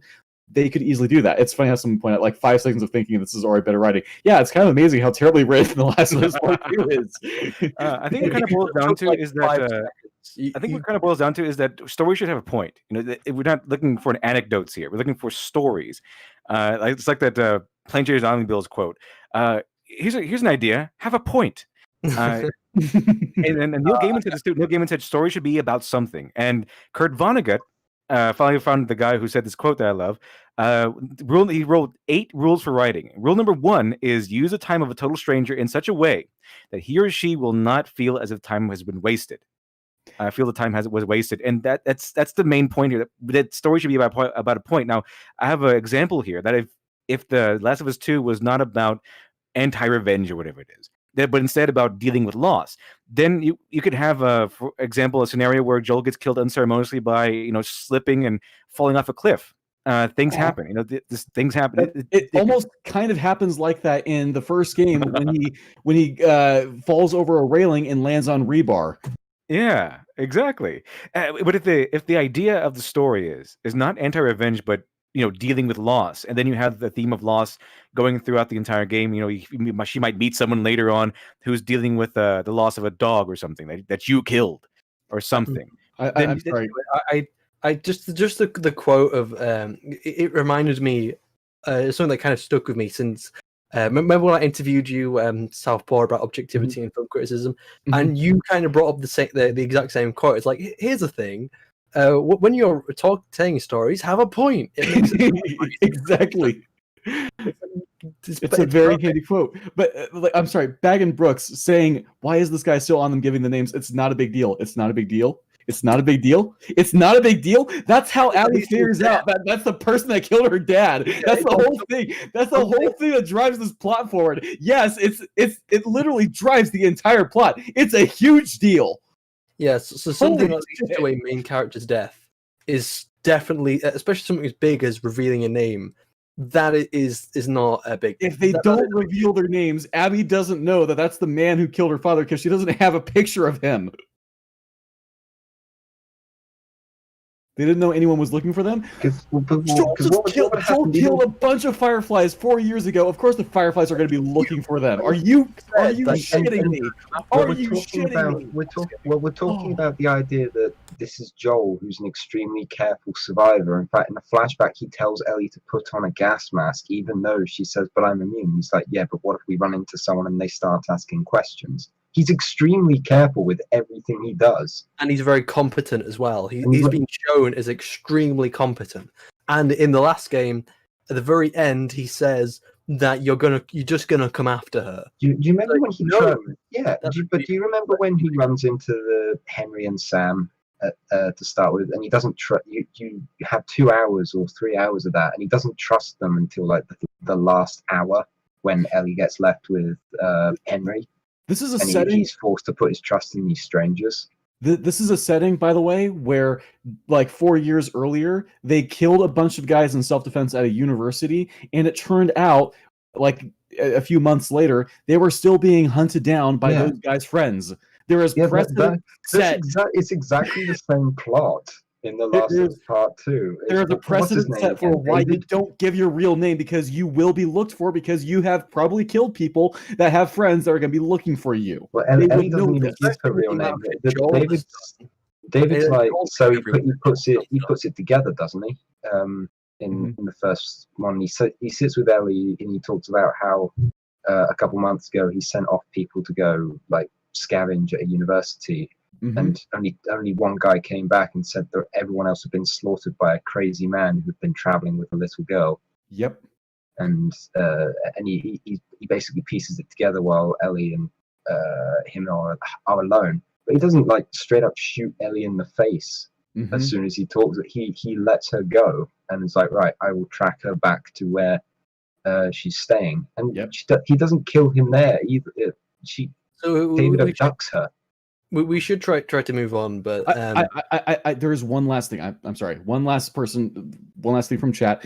Says, I agree with your examples. Thank you, Evan. Says, please stop making a big deal about Joel giving his name up in the room. His cover was already blown. Yeah, him giving his name up in the room is like, sure, his cover's already blown. I'm just saying they shouldn't have blown his cover to begin with Tommy giving out their names to Abby. Is it a blown cover anyway, even if Abby knew exactly who Joel was and didn't tell everyone else? It's like, if Joel doesn't say his name to the entire room, Abby just goes over and shoots him, and these people be like, "Whoa, what the fuck did you do?" And Abby goes, "Well, his name was Joel." It's like, well, what's your proof? He didn't say anything. It's like, no, but he was Joel. He's the guy who killed us. It's like, killed our group, and they just go, "Where's your evidence?" They would probably trust her more than they trust this random dude. All right, guys. I think we've Anyway, we've got a video to watch. I think we've thoroughly explained everything. I'm done with abusing chat like a redheaded stepchild. Okay, we're only going to go through super chats, guys, and try to ignore any attacks on us through chat. It's just not worth it. You're going to be here all night. We're already 5 minutes through this fucking video, and even then we skipped 3 minutes. So we've only got 2 minutes through. And believe me, after hopefully that all that discussion kind of answered a bunch of questions that had come up with the video. Maybe we can skip through some. Exactly. Plus, we're going to get a lot more hate, I guarantee, after this video is done. And just wait tomorrow. You'll see a whole bunch more. It's bound to happen anyway. So don't worry about it. Anywho, this is from Joe Crazy. Thank you, sir. Is there a snowball's chance in hell you will ever cover Channel Awesome's terrible anniversary movies? There is only 3 of them. I don't know what those are, but please. They're fantastic. It's the first one is where they take over Micronation. They're notoriously bad. The last one is like really, really monumentously bad. Okay, it's like 4 hours long. I recommend going to Discord, leaving the video or suggestion there, and we'll definitely give it a shot. Okay. Valentin, thank you. My main issue is that they treated Joel as a disposable character. That would be the argument for Fridge. They were fridging him. Yep, that's one of the problems with the intro, or the first 2 hours. Adam Wooford. I have no problem with fridging, by the way. It's just that the people who are of this mindset, they have problems with fridging. Yeah, who invented that term? Exactly. I think it was Gail Simone. Gail Simone. Jesus. It was Gail Simone, yes. By the way, Gail Simone is part of a secret whisper network we found out recently that she denied being part of. It's fantastic. I love today. It's been fantastic so far. Gail Simone, yeah. Whew.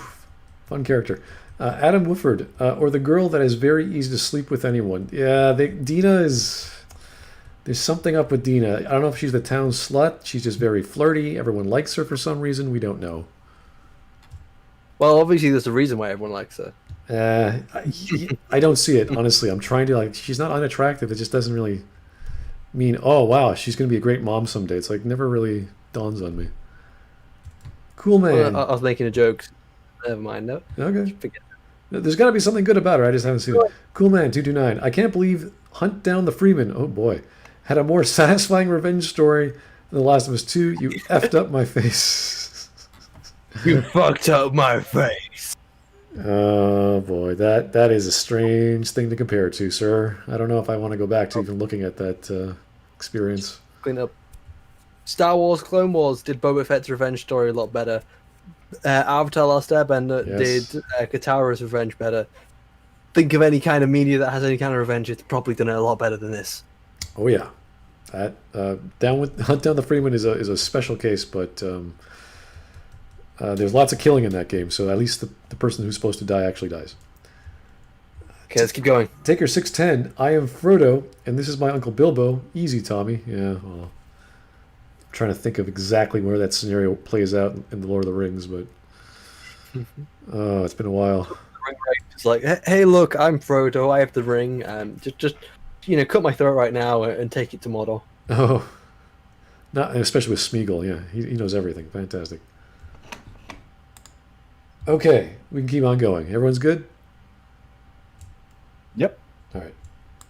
Make you understand her point of view. That she's not just a regular video game boss of pixels that you're supposed to fight just because it's a game. I was like, okay, this is interesting. It's not as straightforward as I thought it was going to be. So I was like, all right, at this point, I wanted a little bit of change anyway. So let's just see where this goes. And then it turns out you have to keep playing as her. And I was like, what? You have to keep playing as her for like the next 10 hours. I was like, okay, I'm starting to see the I'm vision, kind of but, getting like, his okay. The angle he's going for, at least from what I can see so far, is that he's saying, "Oh well, I felt the same way as you, and then I was persuaded to think this way." And I think he's going to try and say that, "Oh, you just didn't see what I can see what you see, but you can't see what I see." Kind of idea. Is that what? Am I correct in that's how he's presenting it?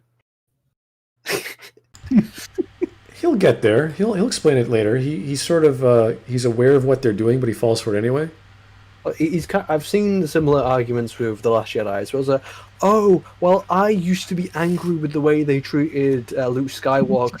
Oh, and then I started thinking the right way, and I realized that my bias was just getting in the way. And in fact, Luke Skywalker is one of the best written characters ever. And that's the way he's kind of coming across to me, because we all know that his true view on the game. Well, he'll explain it. He goes into detail later. Don't worry. Zornt00, thank you, sir. Last of Us 2 isn't a masterpiece. At best, it's an average game, and it only gets the score because of the awesome artists and level designers. Good vibes to all. There is a lot to argue about it being a very well-performed and polished game. Lots of very detailed graphics and gameplay, and they spent a lot of effort into polishing that up. So you can have fun playing it. That's true. There's lots of options for accessibility, whether you're blind or deaf, I think, which is crazy. And I've never seen that many features in a game before. So it does get... Only put that much effort into their storytelling. And how do you play a game blind? I don't know. I don't know, but they had those options. I'm genuinely curious. Because you've still got to hold a controller. It's like, what button do I press? Circle button. The hell's a circle? Yeah. Well, you know the location of the buttons. It's like, oh well, when I use a controller, I know all the buttons are on reflex. So it's. Let's keep going. Though I can kind of understand. It's like, well, how do you play when you're blind and you have to shoot someone? It's like, okay, it's like, does it use like your warmer, colder, warmer? Ah, there we go. You're on target. Boom. I don't want to play as Abby, but some of the parts of her side were pretty cool, and there was a whole faction that she was fighting that her faction didn't like, and I was like, it'd be interesting to get their perspective. And then we do through these two kids that Abby saves. They were part of this cult, but were cast out, and that cult doesn't like any of the other groups. And I was like, dang, this game could be about any of these people, and we would think that all of these other people are the bad guys. This is the same argument from like, hey, you know what? George R.R. Martin wrote a bunch of books with all kinds of characters from different perspectives. It's like, yes, that doesn't make it a good story, though. It's why we're being told about these characters. Well, sorry? It has to. You can't just do. Oh well, everyone else is just the hero of their own story. But you have to write it well. It's like it doesn't matter what your idea is. It has to be executed well enough within the story that you're telling. This is not a groundbreaking concept in fiction. Right. We see perspectives from villains all the time. Yeah, even with depth, but then again, you need to still do it well. The idea isn't enough to sell the story as if it's not being executed well enough. And we've heard this multiple times. It's like, oh well, what they were going for was. I can see what they were trying to do. Well, it doesn't matter what they were trying to do. It failed. It didn't work. Yeah, it failed. You could. There is no try. Okay, you do or do not. There is no try. I can see what they're trying to do. And they didn't. And they did not. They chose to do not, which is not the one you really want to go with. But here's the thing. With this idea, okay, a story needs to have a point. You can't just have cool. They have different perspectives and everything. Villain perspective. That's been done a lot, actually. But with George R.R. Martin, when he did different perspectives in his books, but they all had a point. They were all going towards one direction. That's the Game of Thrones, war over the thrones, and it's just different perspectives of different characters and how they interact with each other. But they're all going toward the same journey. They're all walking down the same sort of road towards the one end point. Which was why it's so compelling. We get to see where it's going. We get to see different parts of this one large overarching story that he's crafting. Now, with the thing is, you cannot have. It's really you can even if you have the main point of your story being that everything is pointless or something. That's the point of your story. Like I said before, your story should be about something. your story needs to have, you need to write a story in which a perfect stranger does not feel as his or her time has been wasted. Okay, have a point. Here's an idea. Makes it so much more easy for the listener. Yeah, it makes it much more easy for the listener. You have to have a point. You can't just say, "Oh, we're just going to go into different perspectives for no reason at all." There needs to be, if you do have different perspectives, you kind of need to have an overarching story that everything is going towards. Right. This is just different perspectives for no reason. And we compare the two storylines of Abby and Ellie. Abby does not really have a plot. She just sort of meanders from point to point. Yeah, that's what I've heard. Yeah, it's a passive way of storytelling, whereas Ellie is like, no, I'm going to kill this chick. That's my job. How is the ending different? Like, how is the ending? How is the story changed? The main story, the main overarching story, changed by you playing through Abby's life. Is it changed at all, or is it just there to manipulate you? I think one of the main problems here is actually the non-linear type of storytelling. I think that game would have benefited very much from more linear storytelling, where maybe the Abby section you play first and it takes place before she kills Joel. And then after she kills Joel, you get to play as Ellie, and then the rest of the game plays about normally, Yeah, however, that would be way better.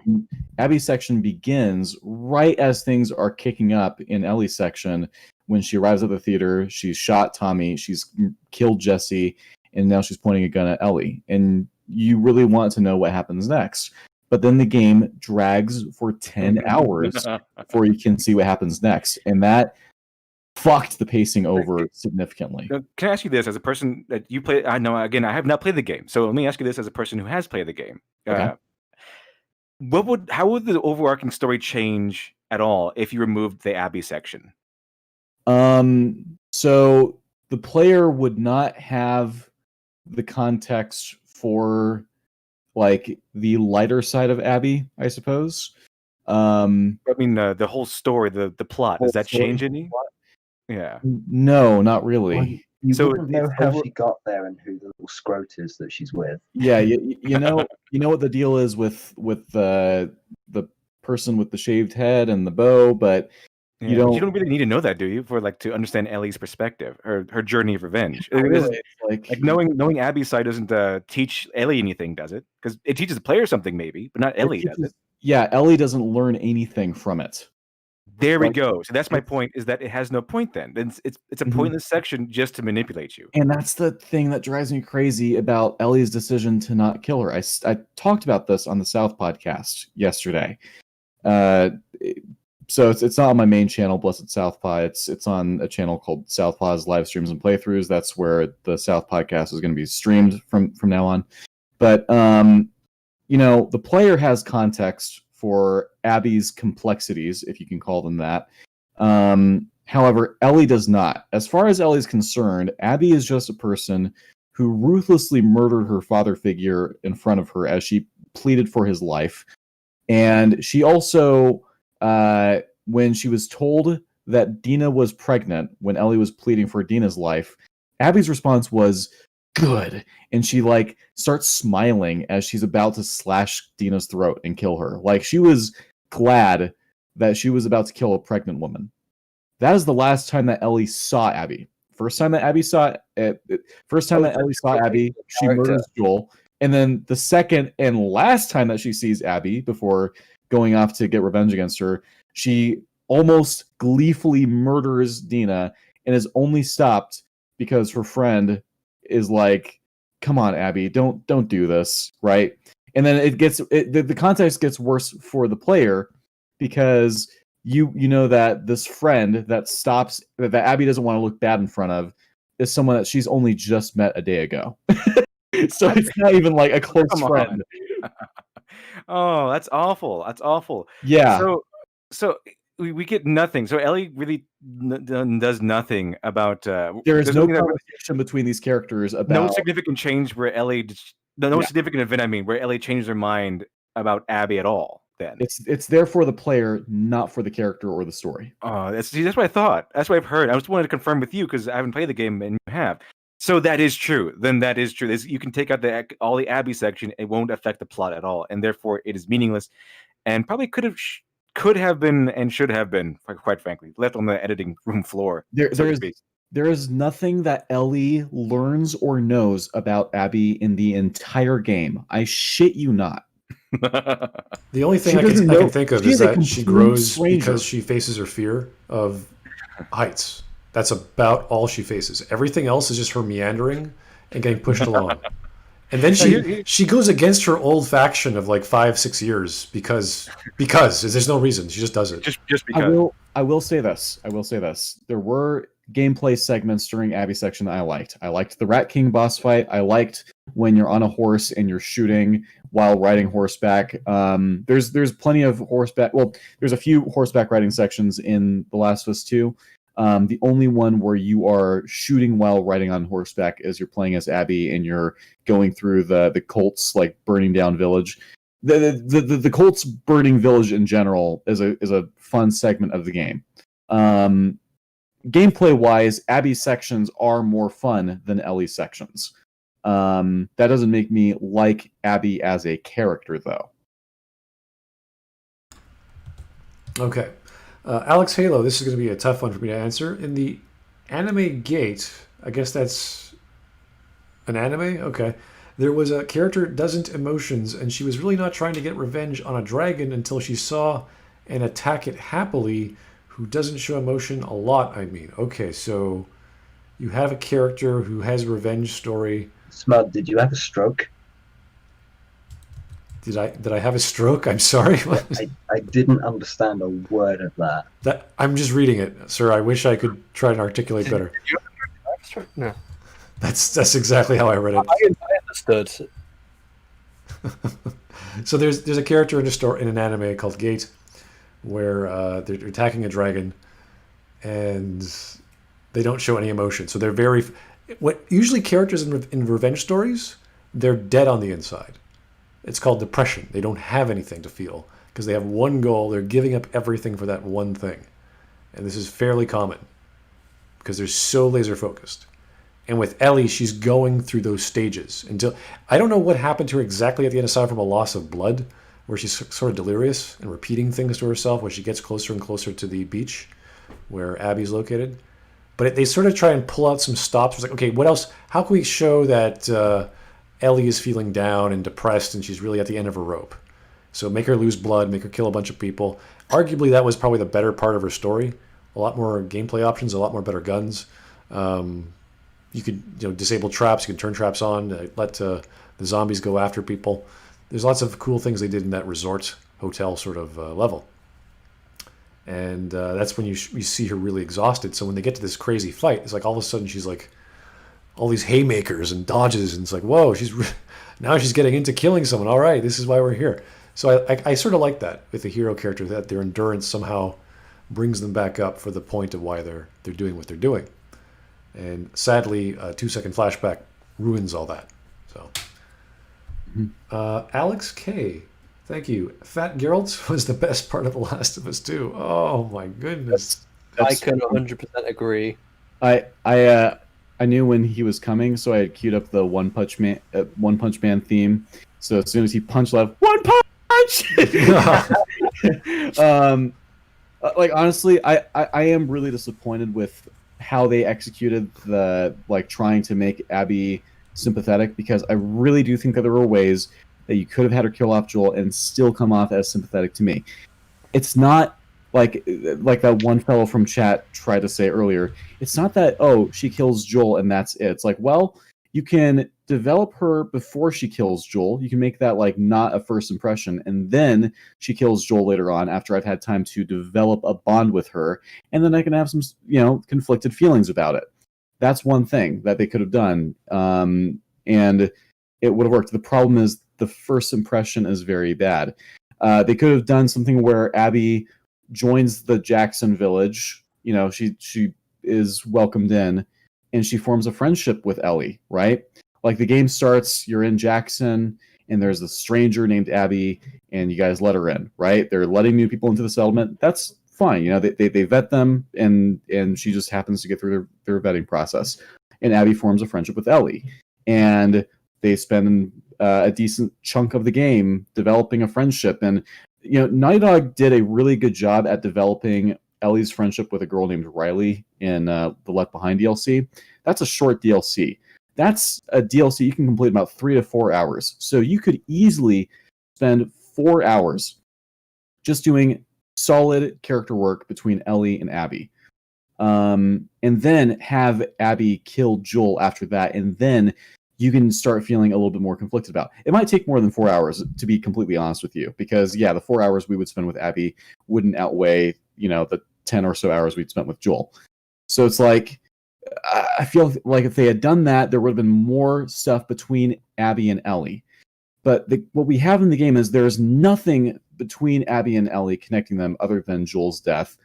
And it's the character that is supposed to have a connection with both of these characters, and it doesn't quite work, especially considering that one of those characters we are introduced killing off a beloved character. It feels like this game only would work well if you haven't played through the first game, if you haven't developed a bond with Joel and Ellie, and you thus don't care as much. It could probably be a little easier to sympathize with Abby then. But this is a sequel. This is intended as a sequel. So it's only a sequel if you interpret it as a sequel. Mm-hmm. No, I was making a joke. You're not supposed to agree with me. Mm-hmm. Oh. Well, I mean, sorry, I was looking at chat. I was making a joke because someone. I can't remember. Reviews, right? Yeah, actually, I did unironically say, yeah. You know what? I'm just gonna go with the Quentin Reviews mantra, because I choose to interpret The Last of Us Part 2 as not a sequel, especially considering they de-aged Abby's dad as well as changed his skin color, so not canon. I've because you weren't listening, I was very surprised that you just agreed with me. It's like, it's only a sequel if you interpret it as a sequel. I was like, wait, what? No, I'm not being serious. Well, I mean, okay, I do want to talk about that point for a little bit. Listen, we ignore the Jaws sequels, right? We ignore the Matrix sequels. We ignore so many Terminator sequels and Alien sequels and Predator sequels. It's like, okay, officially the canon is that Dark Fate is canon, but the fans do get to decide to ignore that. And we also sort of get to decide to ignore the sequel trilogy from our own head canon, I guess. Yeah, but it's still objectively a sequel, though. You can ignore all you want, but objectively canon, but it's still like, I'm saying I'm going to ignore Last of Us 2 the way that we ignore every Jaws sequel, every Matrix sequel. Like, most people seem to agree that Matrix's best is like a one and done story, and they don't want to rewatch the sequels. So, all right, Joe Crazy, thank you again, sir. One of the dumbest parts of the game for me was the pregnant woman from Abby's faction being allowed to go into combat. There's always a weird disconnect between the two storylines. Everything with Ellie is bad, so Dina gets sick and she's like out cold for the whole day or the 2 days. Whereas you have a pregnant woman who's like 7 months pregnant on Abby's side, and she's going into combat, no problem.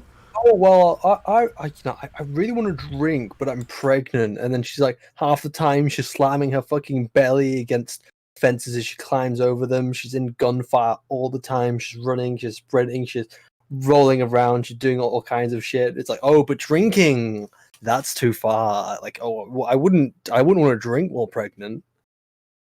Plus, she's apparently a surgeon, so you want to keep those people as close as possible to the base. And I'm sure the base is filled with all kinds of other people that could have gone out. And hey, Jeff, you haven't done anything in a while. How about you get your fucking ass off your chair and you do the work other than this pregnant lady? Very organized place, the WLF. Lots of gear, lots of cars, lots of dogs. Everything was like organized very, very well. There were checkpoints. There were people taking your names. Everything seemed very military, and for them to say, "Oh yeah, just pregnant woman, she's great, 7 months, no problem. She could have a miscarriage. She could give birth at that point in time." It's a bit strange. So, very odd to see a woman jumping around with a belly like that. Yeah. Okay, let's keep on going. Yep. The other groups, and I was like, dang, this game could be about any of these people, and we would think, that all of these other people are the bad guys. From my point of view, the Jedi are evil. Everybody is somebody's Ellie. Everybody is somebody. He's pointing this out, but then again, why would you bring up the fucking prequels as part of your defense? It's not a good argument, no. Not a good plan. Not a good plan to say, well, from my point of view, the Jedi are evil. And that's like one of the most poorly written parts of the Revenge of the Sith. Not from my perspective. I also think that, like, in the case of the WLF versus the Scars, I think it's rather clear that the Scars are worse. They do these human sacrifices and shit that are completely unnecessary. It's like the WLF are not doing that. Like, sure, they torture Scars, but I don't think that's quite equivalent to cutting out a person's innards as part of a ritual. So I don't know. I'm pretty sure Jesus' death was less painful. Actually, I'm not sure if I agree with that. I wouldn't go that far. Death was a lot slower. You know, that's kind of the thing I was looking at, religious aspect of why Ellie did what she did, and the only thing I can point to is the Jewish faith, but they didn't even use religion properly to say that, hey, you know what? As Ellie was getting to know Dina, she was learning about forgiveness or something, and then, you know, whatever lesson she was teaching her, that would have worked, because that's a big part of Judeo-Christianism, is to forgive your enemies. Like, yeah, you could have gone that route. You could have done something about culture and society, but no, it's just a weird flashback of an old man drinking coffee on a porch. And you're like, what? Why? Why is that a good reason to stop strangling the target of your revenge? I'm embarrassed about what I had to try to get this. Like, Folgers, wow, I can't kill this woman anymore. It's like, what? Why? He's Joel. But then you gotta fight Ellie now, from the perspective of the villain, where now Ellie is the villain. And I'm just like, I don't want to fight Ellie, that's my girl. I've never had such a hard time in a boss fight, because I actually thought, at this point I was like, okay, I understand why people are so mad. They're about to make me kill Ellie. There's no way I'm gonna like this game if you make me kill Ellie. So I was like, okay, yeah, this is where people are gonna get mad. But it turns out Abby spares Ellie in that moment. A lot of people are saying this game is about revenge, or forgiveness, or love, or hate. And I think it's about all of those things. But okay, again, how, tell me where, when, and why. Like, you can't just say it's all these things. I need actual evidence and reference. Abby was perfectly happy to kill both of them right there and then if the Scroat wasn't there to sort of give the judgmental sad eyes. I'm actually confused as to why she even, like, okay, sparing Dina, sure. Sparing Ellie? No. Ellie killed your friends. Why? Like, in both instances, Abby sparing why would you do Ellie that? sparing Abby. And why would we do this? Like, also, the WLF leaving Ellie and Tommy alive. There's too many people in this game that have names that end with E, by the way. Ellie and Tommy are left alive after the WLF kills Joel, okay? Which, like, there's a character named Owen. Owen, he's like the one person that I somewhat favorite, because he's like saying, oh no, we don't want to kill them or anything, but he's still an idiot, because like, no, listen, you guys just traveled all the way from Seattle to Wyoming to kill this guy that killed one of your own's dad 4 years ago. Of course, this guy, who you know is the person you killed's brother, and then this person that could be his daughter, they're going to come after you now. It's like, the smart decision is to kill them. Just tie up the loose ends. They don't do it. And then you have Abby sparing Ellie for no fucking good reason, and then you have Ellie sparing Abby, and it comes completely out of fucking nowhere. Yeah, if it wasn't for Owen. Yeah, because Owen was fighting off Jordan and Manuel to start, and if they weren't there, I'm sure Abby would have wanted to do that too. And not to mention that the only reason why Abby is alive is because Ellie did go after her to get revenge. If Ellie didn't do that, Abby is left to starve to death on one of the pillars. It's weird that Ellie doesn't just stab her or shoot her while she's perfectly vulnerable. It's weird that it's weird that we're being told that revenge is bad, yet Abby's only alive because Ellie initially sought revenge against her. Yeah, Ellie wants to have a slap fight for whatever reason. And the reason why this guy gave why it's a masterpiece at this point in time seems to be that it just has a lot of stuff in it. Like putting in too many toys in the box or something. No, nothing. It's not focused. It's just it's so great because it has all of these things. It is a mess. Abby's story is such a mess. Ellie's less of a mess. It's still messy though, but Abby's it jumps so many times within timelines back to Ellie. There's 6 flashbacks I counted and 3 dream flashbacks shared between the two, mostly on Abby's side. And her plot to save Lev and Yara twice are because of dreams. She doesn't say why she's doing it. She just has a dream, I should go help those kids. She has another dream, I should go help the kids one more time. And then we get into the hospital. Dion in chat makes a great point. It makes zero sense for either Ellie or Abby to spare each other. That is literally the opposite of ending the cycle of revenge. If anything, you're letting revenge come back to bite you in the rear. That's exactly basically, Abby lets Ellie go, is trying to end the cycle of revenge, but that doesn't work because Ellie still tries going after her. Who are we to believe that Abby is not going to come after Ellie at a later date? Or Ellie. Yeah.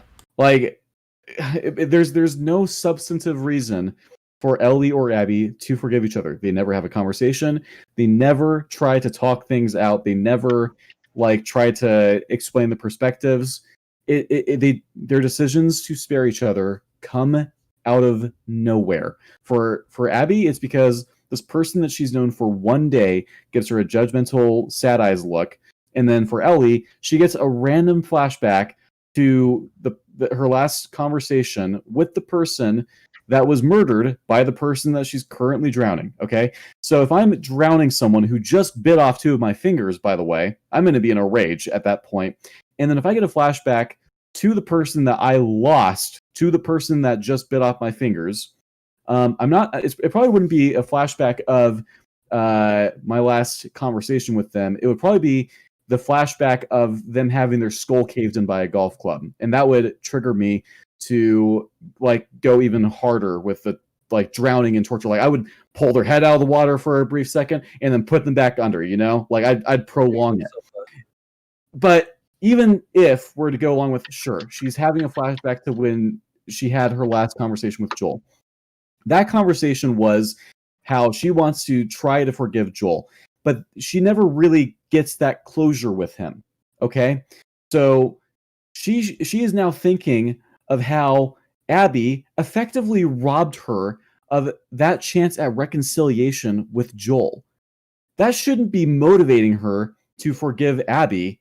That should be motivating her to kill Abby, to finish her off. It makes no fucking sense whatsoever.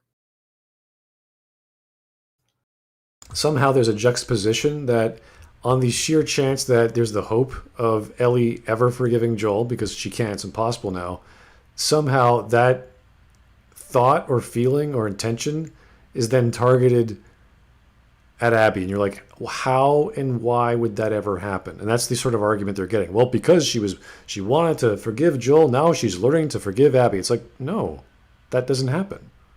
There's no, as Southpaw said, there's no conversation, there's no intention. It's all just, I got shocked by seeing Joel's face for 2 seconds. I have to stop or drop whatever I was doing. It was so shocking. You're like, okay, really? And you can say, okay, well, just because Ellie is not making the same decision as you doesn't mean it's bad. Well, it's like, well, here's the thing. Sure, Ellie is not me. Ellie will make a different decision than me, I guess. The thing is, I can't relate to it. I can't relate to a person who gets a flashback of their father figure that was killed in front of her the day before she finally said, after a year of being bitter against this guy who unconditionally loved her, okay? She wanted to reconcile with him. They never really got to get that closure, to have that forgiveness, to heal their relationship, okay? Their relationship was going to start healing, and then it was robbed from her. If that were me, I would be enraged, especially since I just lost 2 of my fingers. I'm going to be in pain. I'm going to be in physical pain, emotional pain, I'm mentally scarred at this point. I'm going to be a shell of my former self. Serious emotional scars. I am not going to let her go. The only Like I said, the only way I will let Abby out of the water is I'll pull her head out of the water for a few seconds. You're going back in, and then for like a few more seconds, I'm drowning her. Okay, all right, I'll let you out. You're going back in now. Like I would prolong that for a fucking hour if I could, you know. But I'm not going to just let her go when I get a flashback to that. That's ridiculous. I would not. And it's the thing is like, can I even see a person doing that? No, I can't. I can't relate to this. The way that the characters act in the story make no sense to me. They're not believable to me. I don't believe any of this. I'm sorry for talking your guys' ears off. I'm done. I can't get over how shitty this ending was. The entire story is just a big fucking mess. I understand your frustration. I don't. I did watch both of the games, and but I wasn't as invested as I had been with things as I was with Star Wars. So I can definitely understand where your frustration comes from, even though I'm not as in pain as obviously some people are with this game. Southpaw just hates women, and Abby's big arms intimidate him. Yeah, he's intimidated by Abby's big arms, and obviously he's never seen a woman before. You guys you've never seen women before? Yeah. One thing on Abby's big arms. Well, okay. So in the game, what happens to all of her gains? She has like 400 pounds of muscle on her. What happens to that? So some months pass after Fat Geralt comes in and saves the day. Okay, so she gets tied up. She's a prisoner. Like Fat Geralt's part of some human trafficking gang. Like human trafficking is a thing in this world that's odd. I don't know what the purpose is of slave labor here exactly, but I guess he gives Abby and the little scrote a left-right goodnight, and that's the last we see of them until Ellie comes along. But we basically get an idea that it's a few months that pass, and Abby is malnourished when Ellie finds her. So that makes her physically Ellie's match, actually. So she loses all her gains. She looks more like a normal woman in the ending. You mean she looks human? No. I did watch kind of like the little final confrontation, and yeah, she does. She's strangling Abby. She's drowning her, and then suddenly she sees Joel, and suddenly, I shouldn't be doing this, and she lets her go. Yeah, because Joel, the guiding light of sparing people's lives. Yeah, that makes sense. Now, if Joel was a priest or something who's always preached peace and sparing people's lives, that would make sense maybe. But no, Joel in the first game, he just tears through people. He kills a bunch of people in the first game and probably the second game too. He kills a guy. Lot of people. He kills a guy by smacking his head off a countertop. Now, there's a detail I noticed in my playthrough of the first game. There was an NPC whom I had mostly beaten down, and I hadn't killed him yet though. But he's begging for his life. Now, I didn't leave him alive because I didn't know if he was going to try killing me if I let him go. But there might be a way that you can actually leave some NPCs alive if you've actually scared them and they're like begging for your life. I don't know about that. The best way to prevent revenge is to kill everybody. Well, yes, I'm just saying. Gameplay wise, I don't know if they then pull out a gun and try to kill you, and you're basically railroaded in killing them. But the point is like. I know for a fact that if the roles were reversed and Ellie was killed and Joel was the one going out for revenge, he would not fucking stop. He'd probably go even harder than Ellie. He would purposefully... if Joel was avenging Ellie. I would see Joel as purposefully killing the family member of the person that killed Ellie after already killing the person who killed Ellie. Oh, yeah, that's Joel. Go overboard. He does not mess around. He would make sure that there would be no one to come after him. He will kill everyone in sight. Isn't that why he killed Marlene in the first game anyway? Avenger. Yes, he says you would just come after her. He finishes her off because he knows that her and the Fireflies will just continue going after them. And so it's like, yeah.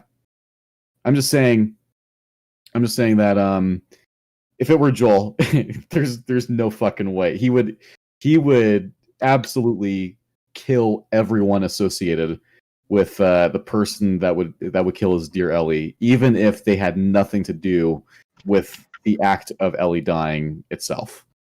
Mm-hmm. I totally agree. All right, let's keep going.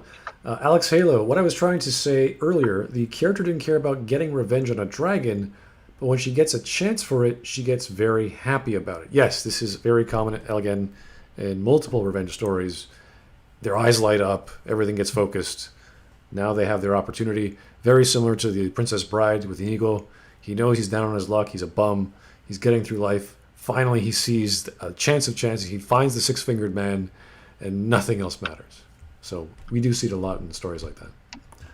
Joe Crazy, again, thank you. Abby was saved by anime flashbacks.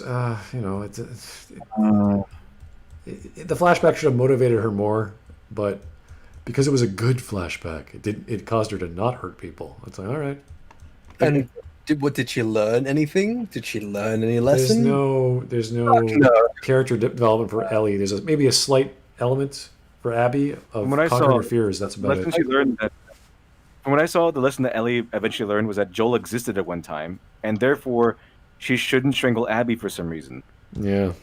So, according to Evan, begging NPCs will try to kill you if you show them mercy.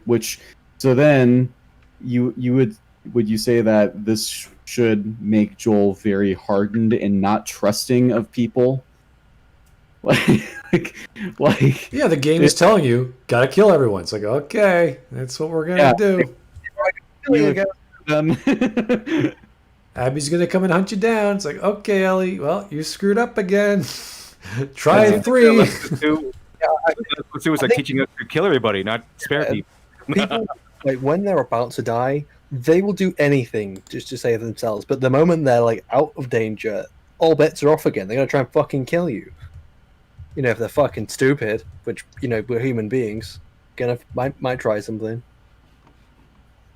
There's actually a weird thing that just popped in my head. I don't think that there is a single, living female NPC that you can kill in the first Last of Us. Now, okay, technically there is if you count infected, right? There's female infected that you kill, but I don't think that there's any female bandits or survivors that you kill in the first game, but you do kill in the second game. I think that's interesting to think about. You're not able to kill women when you're playing as Joel, but as soon as Ellie's playable, now it's okay to kill both men and women. Sarah, not just but the women and the children too, and the dogs. And the dog. Don't forget about the dog. Obviously, Anakin Skywalker was really big on killing dogs. Oh, sorry, I meant younglings. To me, it's about the lengths you'll go through to find peace within yourself, to find closure in the face of trauma. I think more than revenge, it's about loss and acceptance. Let me explain. Every person in this game isn't necessarily good or bad, because they all do good and bad things. But at the end of the day, they're making the choices that they think will bring them their own peace. You can argue all day about whether they're right or wrong, but at the end of the day, they do what they feel like they have to do to get peace of mind. It's not about who's good and who's bad. You don't go, look, that guy, he's evil. It's about the perspective of the other characters. Like, how does Ellie perceive Abby? Abby might be the nicest person in the whole world and kiss all newborn babies and puppies. It's about believing that Ellie believes she is this horrible person that has done her wrong. And on that note, I spoke about Kurt Vonnegut's 8 rules of writing. The first one was, not waste the person's time. The second rule is give the reader at least one character he or she can root for. It's very hard to root for a character if you're supposed to be feeling bad and empathetic towards everybody. The only character that I really liked in Last of Us 2 was probably Jesse. Okay, of course, I like Joel, and Tommy, he's like an idiot in most of the game, and I kind of hated his character assassination in his final cutscene, but the one scene where he is sniping at Manny and Abby was great. I liked it when he blew Manny's head off and he comes around the corner and he's like the fucking Terminator in the distance. That was a good death. That was actually fucking awesome. But in regards to characters that are actually in the game for a significant portion that I liked, Jesse's not necessarily in the game for a significant portion, but like I at least sympathized with him. Like I understood his situation, and he seemed likable enough. He was responsible. He took his duties to as a person guarding Jackson seriously, you know. But disposable male. That's all he was, though. He's disposed of, and then they never mention it again after he's dead.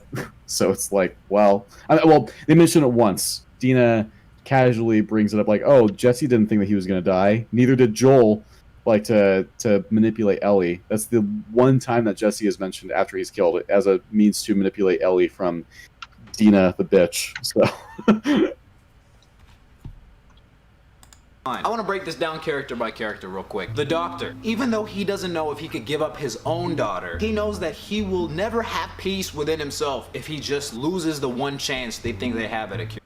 They wouldn't have lost it if they had just gotten Ellie's consent, because Ellie is implied to have been, like, she would have been willing to give her her consent. But his argument is that they need peace. They need to find peace with themselves. Like, this is a bad argument to begin with, because that's not the plot of all these characters. Mm-hmm. And also, again, it's like fungal vaccine, long shot. He's going to do this with every character. You're like, you're wrong, you're wrong, you're wrong. Here we go. Yep. As a doctor, a person who swore an oath to save people, he has by killing Ellie. That's not... No doctor would ever do this. Fuck! Are you serious? Did he seriously just bring this up? Okay, I'm pretty sure that, even though there's no law barring doctors from putting people under operations without their consent, that's still an ethical problem. Okay? If we're to believe that this guy has enough expertise to, like, do surgeries and create vaccines, then surely he's taken the Hippocratic Oath. He knows do no harm, right? So it's like, wow. No. That's not cool. That's not cool. This is an ethical problem here. This isn't just like I'll lose my medical license. Like, no, we're not talking about that. It's not a legal problem. It's an ethical problem. Holy shit. Like, guys, would you be willing to butcher a random person that you don't know if it meant ending the COVID pandemic? Would you be willing to put that on your own conscience? I wouldn't. Well, he's a doctor. He should know better, but he's making the argument just because of the calculus of the scenario he's in. It's like, it doesn't matter. He's a doctor. And all we know about him is that he might be willing, and he's going to go through with it, and he has to, or else he's going to be second-guessing himself down the line because he wants to find peace with himself. It's like, no, that's stupid. He's a horrible person, and he's breaking his oath. Actually, ask any doctor that you run into, any healthcare professional, would you be willing to murder a child, a random child, if it meant curing... Without consent. Without consent, yeah. Would you be willing to do it? Would you be willing to murder a child? And I want to hear what their reactions would be. I wonder if you get a single medical professional, I'm retarded, medical professional willing to say that they'd be perfectly fine with murdering a child to end the current pandemic that we are dealing with right now. Oh. Yeah, so he's imposing his plots onto other characters, which is like, dude, what are you doing? Stop it. Opportunity to, save mankind as we know it. And he'll regret it for the rest of his life if he doesn't take that chance. So he makes the hard choice. Again, potential. We don't know it's possible. It's just a chance he's going to take. There's no actual guarantee. To have to kill Ellie to save millions. Whether this is a good or bad decision is up for debate. But at the end of the day, that doctor did what he thought he had to do. It's not up for debate. He did not get her consent. That's final. Even though Ellie would have given them her consent. So this is like you're in bed with your romantic partner, whether they are male or female or whatever in between, okay? And then they're unconscious and you decide to have sex with them, but you didn't get their consent first. Now, if you get their consent before you two go to bed, like, hey, it's okay to have sex with me while I'm unconscious, that's one thing. If you don't get that consent, however, what you just did is rape, even if they would have been okay with it and would have given you their consent. Not okay. Not okay. And that's basically what the doctor here just did. You raped Ellie. unconscious. Let me just fucking murder you. Imagine waking up in a hospital. It's like, yeah, we've done your blood transfusion, and while you were out, we helped ourselves to a kidney. Let's just go theoretically. It's like, okay, the doctor's more likely to say, no, I'm not going to do this without, the patient's consent. And then, the patient wakes up and is like, oh yeah, I'm actually fine with this. Okay, let's just knock her out again and we'll get the procedure. Oh, look, there's no problems whatsoever. It's over. It's done. The entire story's just been completely derailed. No one died. No one needs to die. Ellie, the doctor is different now. This is why he changed from black to white, because he regenerated. Also, this guy saying Ellie literally went to Utah to be the cure and was fine with it. So the thing was that she had a conversation with Joel about what they were going to do after the Fireflies got whatever they needed out of her. Like, they assumed that they just needed blood or something that wouldn't require Ellie dying. Okay, that's a reasonable thing to assume. So it's like she was making plans with Joel.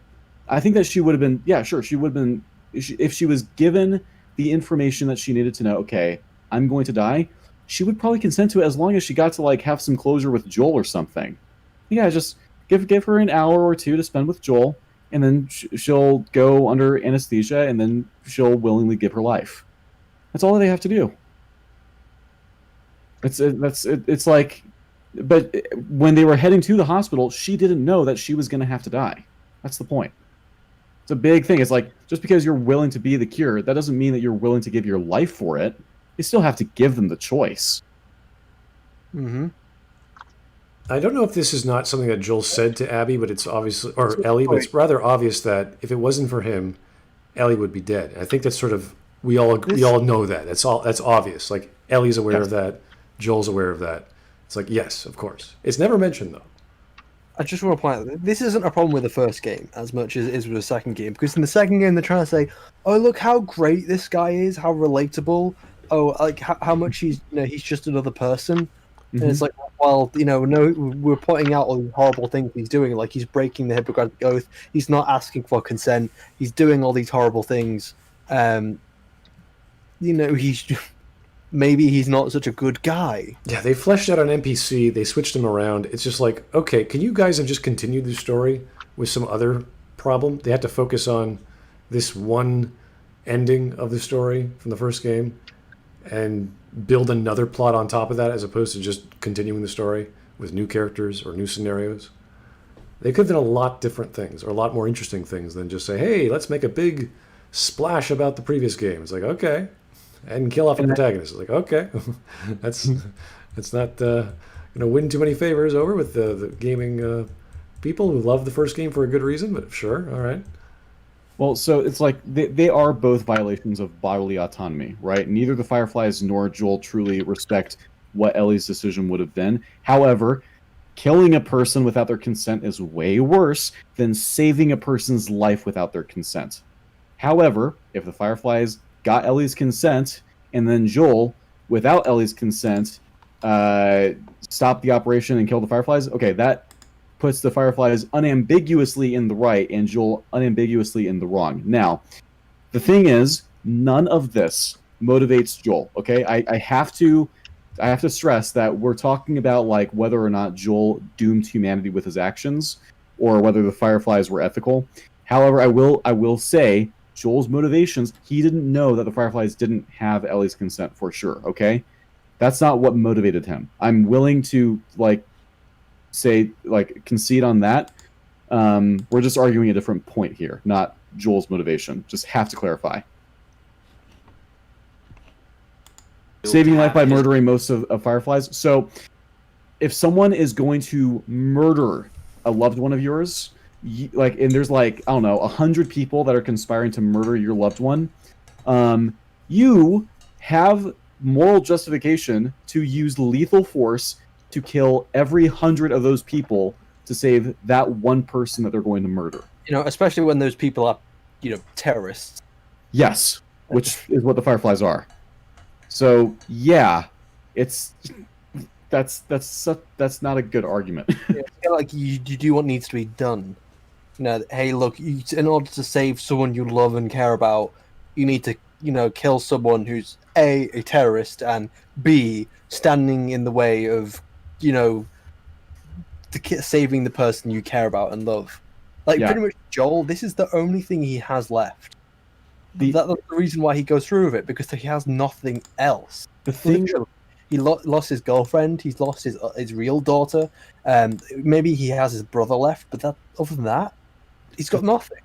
Also, the Firefly, I will say this. There is actually one thing that does make what Joel does actually completely justified. The Fireflies, they promised him... So the game starts, the Fireflies steal his guns, okay? Or a couple of some... crime lords guys steal these guns that are Joel's property that he smuggles for ration cards, right? So he can get food. So the whole purpose of moving Ellie across country is to get those guns back from the Fireflies. The Fireflies stiff him. They aren't going to give him his guns back. In fact, they're escorting him out of the building and aren't even going to give him his backpack full of supplies and weapons. They're going to send him out into the wilderness without any means of defending himself. What Joel does in taking his backpack, disarming the Firefly that's escorting him out, killing that guy, that's self-defense. And so every Firefly that he kills after that, they're trying to kill him because he killed a guy in self-defense. So technically speaking, if we want to get that pedantic, Joel's 100% in the moral right. And fuck anyone who says otherwise.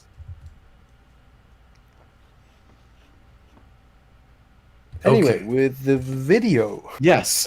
The video we were supposed to be watching. Own peace of mind for the rest of his life. Joel hasn't known peace since his daughter died, and Ellie has been his only chance at that. He's not gonna give that up. There's no way he's going through that again. And as a player who's seen the beginning of his journey, there's no way I'm gonna make this man go through that again. So he makes the decision to save her, killing everyone in the hospital in the process. Abby. This is where it gets a little bit complicated. The first time we see Abby, she's having a nightmare. She wakes up scared, but we don't really think too much of it. Later we find out that she's been traumatized since her father died and thinks killing Joel will give her the closure she needs to move on. At first I was like, why did they make her so brawlic? But then I realized it's because she's literally been training non-stop for 4 years. Yeah, and somehow she has an endless supply of protein shakes to keep those gains. Yeah, even then, it's you can work out as much as you want. You're not, even as a man, you're probably not going to get that strong. You're going to need, as you just said, protein shakes.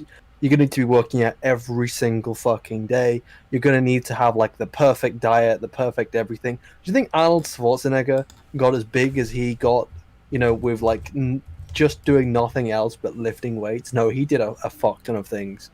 It took him a lot to get to that kind of weight. And then again, Abby is also, she's not doing this like a scheduled gym weighting session almost every day. She's also having to go out and survive. She's having to go out, find resources, kill people with guns and stuff.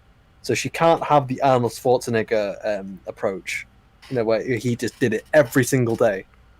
I would say if you want to have a female character that's this muscular, that's fine. There are women that are this muscular. She's modeled after one. Problem is, in the setting, doesn't make much sense. In fact, there is something I do have to point out, though. I'm not seeing a whole lot of other criticisms being leveled at all of the brutes that the Seraphites have that carry those huge hammers. How do they maintain their muscle mass, too? It's there's so many people that maintain an unreasonable amount of muscle mass in this game. It's crazy. I think I remember seeing the image of the woman she's based off of, and while she's pretty strong, even then she doesn't have muscles as big as Abby. That is true. Mm-hmm. So, yeah. She's a CrossFit person, so CrossFit's sort of an average look at the body. So it's not just one area; it's all areas, and it's average. You're the worst at everything compared to other exercises, but it's all your entire body. So her arms would not just be big; everything would be average. It would be a healthy looking body. So obviously that athlete is working on her upper body a bit more than the rest, but it's a push to the how often do you exercise? a day. It must be like at least 5 hours for whatever the hell they're doing. Like, it's a lot of time. So if you're doing that, I don't know, maybe 3 hours for Abby. I wouldn't say it's as much, but it's close. A day, like that is a lot of, and she's doing patrols. She's doing all the things in the arena, whatever that base she's in. She's scoping out where to find Tommy and Joel. So it's a lot of prep work just to get that physique. So don't know. I mean, I'd have to actually talk to some bodybuilders about that, but it does seem a bit excessive. For the setting. If it's a different, if it was like set in our world, in like a modern day setting, and there's no zombie apocalypse making food scarce, totally fine. Totally fine. Like a bodybuilder. But I will say this: you should also complain about all the brutes that the Seraphites have. That's a little ridiculous too. Well, even the women are big too. Yeah. There is the thing is, there's a hell of a lot of focus on Abby. So if you don't notice the Seraphite, that's fine. But there is so much focus on Abby, like the amount of can you count the amount of times the camera specifically shows off the muscle? Like the angle is just a lot of focus on them. Well, even the way she walks, the way she fights, it's brutal. In your face, they're always in view. They're always what draws your eye. She has a move where you strangle someone with your bicep. It's just like, okay, that's interesting. So you can crush someone's larynx with your arms. Like, oh, jeez. And you have the other option to shiv someone. So you have like shiv, kill. Yeah. Is it shiv kill? And then there's strangle kill or whatever. It's just like, okay, well, pick your poison. Shout out to Everett Jance from chat saying Naughty Dog have gone out of their way since the first game to show how brutal and violent this world and its people have become in the 20 plus years since the outbreak. So the whole message of violence begetting more violence feels like throwing a message in a bottle into a sea of messages in bottles. And the first game, by the way, has this one exchange between Joel and Ellie, where Ellie's like, "Do you think that these people, like the bodies of these people that were passing by, had families?" And Joel's like, "Everyone has a family. It's best not to dwell on it." Like, the first game touched upon this very theme. Everyone has a family in like one sentence. So it's just like, yeah, feels kind of redundant having this like beaten into our heads with a fucking golf club. I just didn't see the super chat. Thank you, Andrew Clark. The booth at the end was a great morally gray show. You know what? I've never seen it, and I know of its existence. That's how much I loved watching City TV back in the day. And this was, I think, 10 years ago. So it's not too long ago, but still, it's very, very specific. But it is a Canadian show, so might want to check that out on maybe a streaming service. Might be able to find it. Tom the Cat, thanks again. The Fireflies are ridiculously incompetent. The cure would be logistically impossible to distribute. That's even if they could make a cure. So I think that, the Fireflies themselves, they are, again, terrorists. I honestly believe they would weaponize the cure. So even if the cure did become available, they would only give it to people that, they would use it as a weapon. They'd say, "Come to us, come join us. We have the cure. We can save you. We can keep you safe." And they would use that specifically against all the sort of like the fractured. They would make a nation under join us and become strong and healthy and expand our territory and it'd become an empire essentially. Essentially, yeah. If they can manufacture, of course. We have no idea what the hell that would involve. To become a killing machine and Joel. She lets it destroy her relationship with Owen. They're literally about to make out, and she's like, "Joel's still out there." I know all the leads have dried up. This man's like, "Bro, you stop for 2 seconds." Every time he tries to make a move on her, and then she fucks him anyway. She blow off training tonight. Well, she fucks him like years after that flashback scene happens, to be fair. Oh, jeez. Here's some super chats. He's with a different woman. Jake the Surgeon. The Jewish woman has a big nose. Okay. I guess that's an observation. Tom the Cat. One of the scientists at the university was also infected by a test animal he tried to free. Really? Yes. Yeah. There's monkeys that you can find at the university in the first game, and you can pick up a recording where he's like, "Hey, it's kind of ridiculous that we have to kill these monkeys. I'm gonna set them free anyways. They've made the hardest sacrifices." And then you can hear the monkey bite him, and that's how the monkeys are free. And those monkeys are infected, by the way. They're test subjects for the cordyceps. So yeah. Here's Joe Crazy again. Thank you, sir. You have to be a genetic. By Peter. What's that? The world was doomed because of Peter. No, Peter would obviously just murder the animals in the cages. Just euthanize them. Here's Joe Crazy. You have to be a genetic freak like Brock Lesnar to get that big. I don't know. It's fairly big. It is above average. I will say that. I don't know what it takes. But if it was a bit more believable, I'd be like, okay, Abby, you're totally... Like, you don't need to get that big. If she was big, I'd be like, fine. This is above that. So it's a bit too much for me. And you can tell by her bulk, like when she punches or when she runs, it's like, okay, she's got this really wide frame.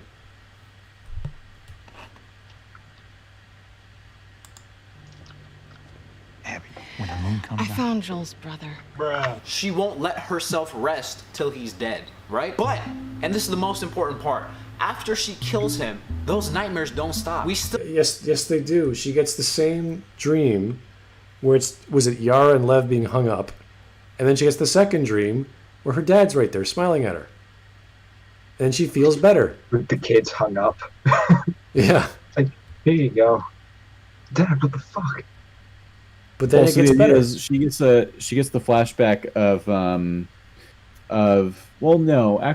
she gets the flashback of seeing her dad dead before she kills Joel, like right before she kills Joel. Yes. So, I mean, I guess that they're trying to say that she's still having that dream afterwards, but it's like, I'm not really feeling...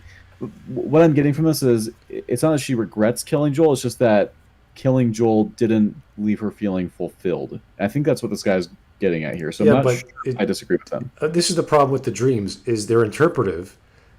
All they do is motivate her to go after kids and help them. And the last one she has of her dad is when he's fine, looking back at her at the opera room table, and then she goes off to save the kids for the second time, and that's after she has the sex scene with Owen. So obviously she's feeling better, and that's the problem. It's saying man couldn't walk for a week. Sorry. I bet that man couldn't walk for a week. Yeah, I don't know. That's. We're not sure what kind of exercise they got involved there. But it goes to show that she is feeling better. Whatever she did made her better. Her getting revenge is good. Ellie getting revenge, everything Ellie goes through is always painful. It's always bad. It's always disgusting. She's brutalizing someone. She's killing someone. She's slaughtering people. It's deliberately doing that, and we're not sure why. If the message was supposed to be revenge bad, make it always bad. Make Abby having nightmares all the time. It's not. Now, there is a scenario where they could have used for this. I think I've seen it before. I forgot where exactly, but there's a scenario where the main character goes after revenge, and then they finally almost get their revenge, and the person they want to get the revenge on is so pathetic. It's reduced to such a minor state of what they once were that the main character feels fine just letting them go, because letting them live is far more worse a fate than killing them. Isn't that in The Walking Dead with Negan? I don't know. I didn't see that part. Wait, I get us out of the governor. I'm sorry, Voice. What were you referring to regarding Negan? What LiteratureDevil was talking about, the idea that they kept him alive because his existence became so pathetic. It was basically a better punishment than killing him.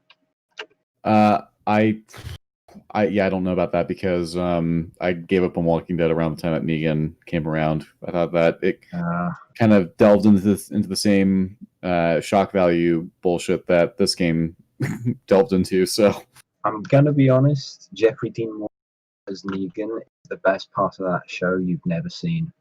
Yeah, Negan is like he's a very good antagonist. And he's so likable despite the fact that you hate him and you like him at the exact same time because of the horrible things he's done to like characters, and he's just so entertaining. Like he murders, when he's on screen, like, you're gonna have an entertaining time with him. Yeah, like he murders someone And he's like, I know the problem. You've got no guts. Fucking slices their stomach open. Oh no, there they are. I was wrong. You have them. Yeah, it's like, oh, I'm sorry. I'm all embarrassed now. And he's so full of energy. He go on a stage and you just be completely entertained. That is an antagonist. Antagonist. It's one that you hate and you love at the exact same time, because, like, another example which probably more people would be able to relate to, Handsome Jack. Handsome Jack is so fucking entertaining, and then that's when they kind of lure you in. So when you have to feel for a character who's doing these awful things to people you care about, you have to lure them in somehow. And the way they do it with Negan and they do it with Handsome Jack, they lure you in with the fact that you like them and that you enjoy them. They're very high energy. And then, because they've hooked you, they then give you some development. So, like, it tells you why Handsome Jack is this way. It tells you why Negan is this way and what's happened to them and their story. And then you start to care about them more because you would like these characters already. Despite the fact that you are currently working against them because they are the antagonist, because they've done horrible things. I don't know if anyone agrees there. We're talking about Borderlands 2, so yeah, it's actually pretty fun. Mm-hmm. Sounds about right. Mm-hmm. Yeah. All right, we can keep going for another minute or two. We can go halfway. We can do the other half tomorrow if you guys feel like it, or maybe another day. How are you guys doing? Keep going. Let's go for another minute. Yeah. All right. Still see her waking up from night terrors. It didn't give her the peace of mind and the closure that she thought it would. This woman, she just wants to have a good night's sleep, man. But then, and she gets it. What are you talking about? at one point, she has this same nightmare, right? But instead of seeing her dad again, it's these two kids that she ran into from that cult, and she left them. Unlike her dad, she can actually do something about these kids. She couldn't save her dad, but she can save these children. So she decides to go back for them. This is such a weak Why argument. does she care? Where is this Why coming does she from? care? She's probably ran into people like this on the daily. Why would she suddenly juxtapose that with her dead dad? And that's some impetus for taking after kids. It doesn't make sense. It's such a weak argument. I don't know where he's getting this. She's having a nightmare. Okay, yeah. Then she stops having the nightmare. She finally actually saves them. We see the same dream of that hospital one last time. She walks through the door and she's seeing her dad happy and healthy. She then wakes up out of the dream peacefully for the first time since we've seen her in the beginning. By saving and starting to love these two kids, this is the first time she starts getting real closure for her father's death. And no, that doesn't make sense. I don't know, man. Okay, so the way it should have been handled is he's saying it, but it's not true in the medium he's talking about. So the way it should have been handled is that it didn't bring her peace, because obviously we know it did. It stopped the nightmares. It didn't bring her peace, and then what brought her peace was moving on from her father's death, from going, finding new friends, a new family, and they slowly heal the hole in her life. And that's what he's kind of hinting at. He's kind of getting at, it's only after she finds these kids that she starts to find fulfillment again. But that is not what the story portrays. The story portrays it in a specific way that, she starts to have better dreams as soon as Joel dies. Like, she finds peace in his death. It's completely unrelated. Maybe the fact that it is that Joel does die, that she can then start feeling better, but that's not connected. There's no causal connection between Joel's death and save kids. That's just what she's doing now. I think maybe if I'm trying to approach him in good faith here, I guess the idea is revenge isn't fulfilling, but saving kids' lives is fulfilling. Sure, there's something there, but what does that make Joel's death a misdirect?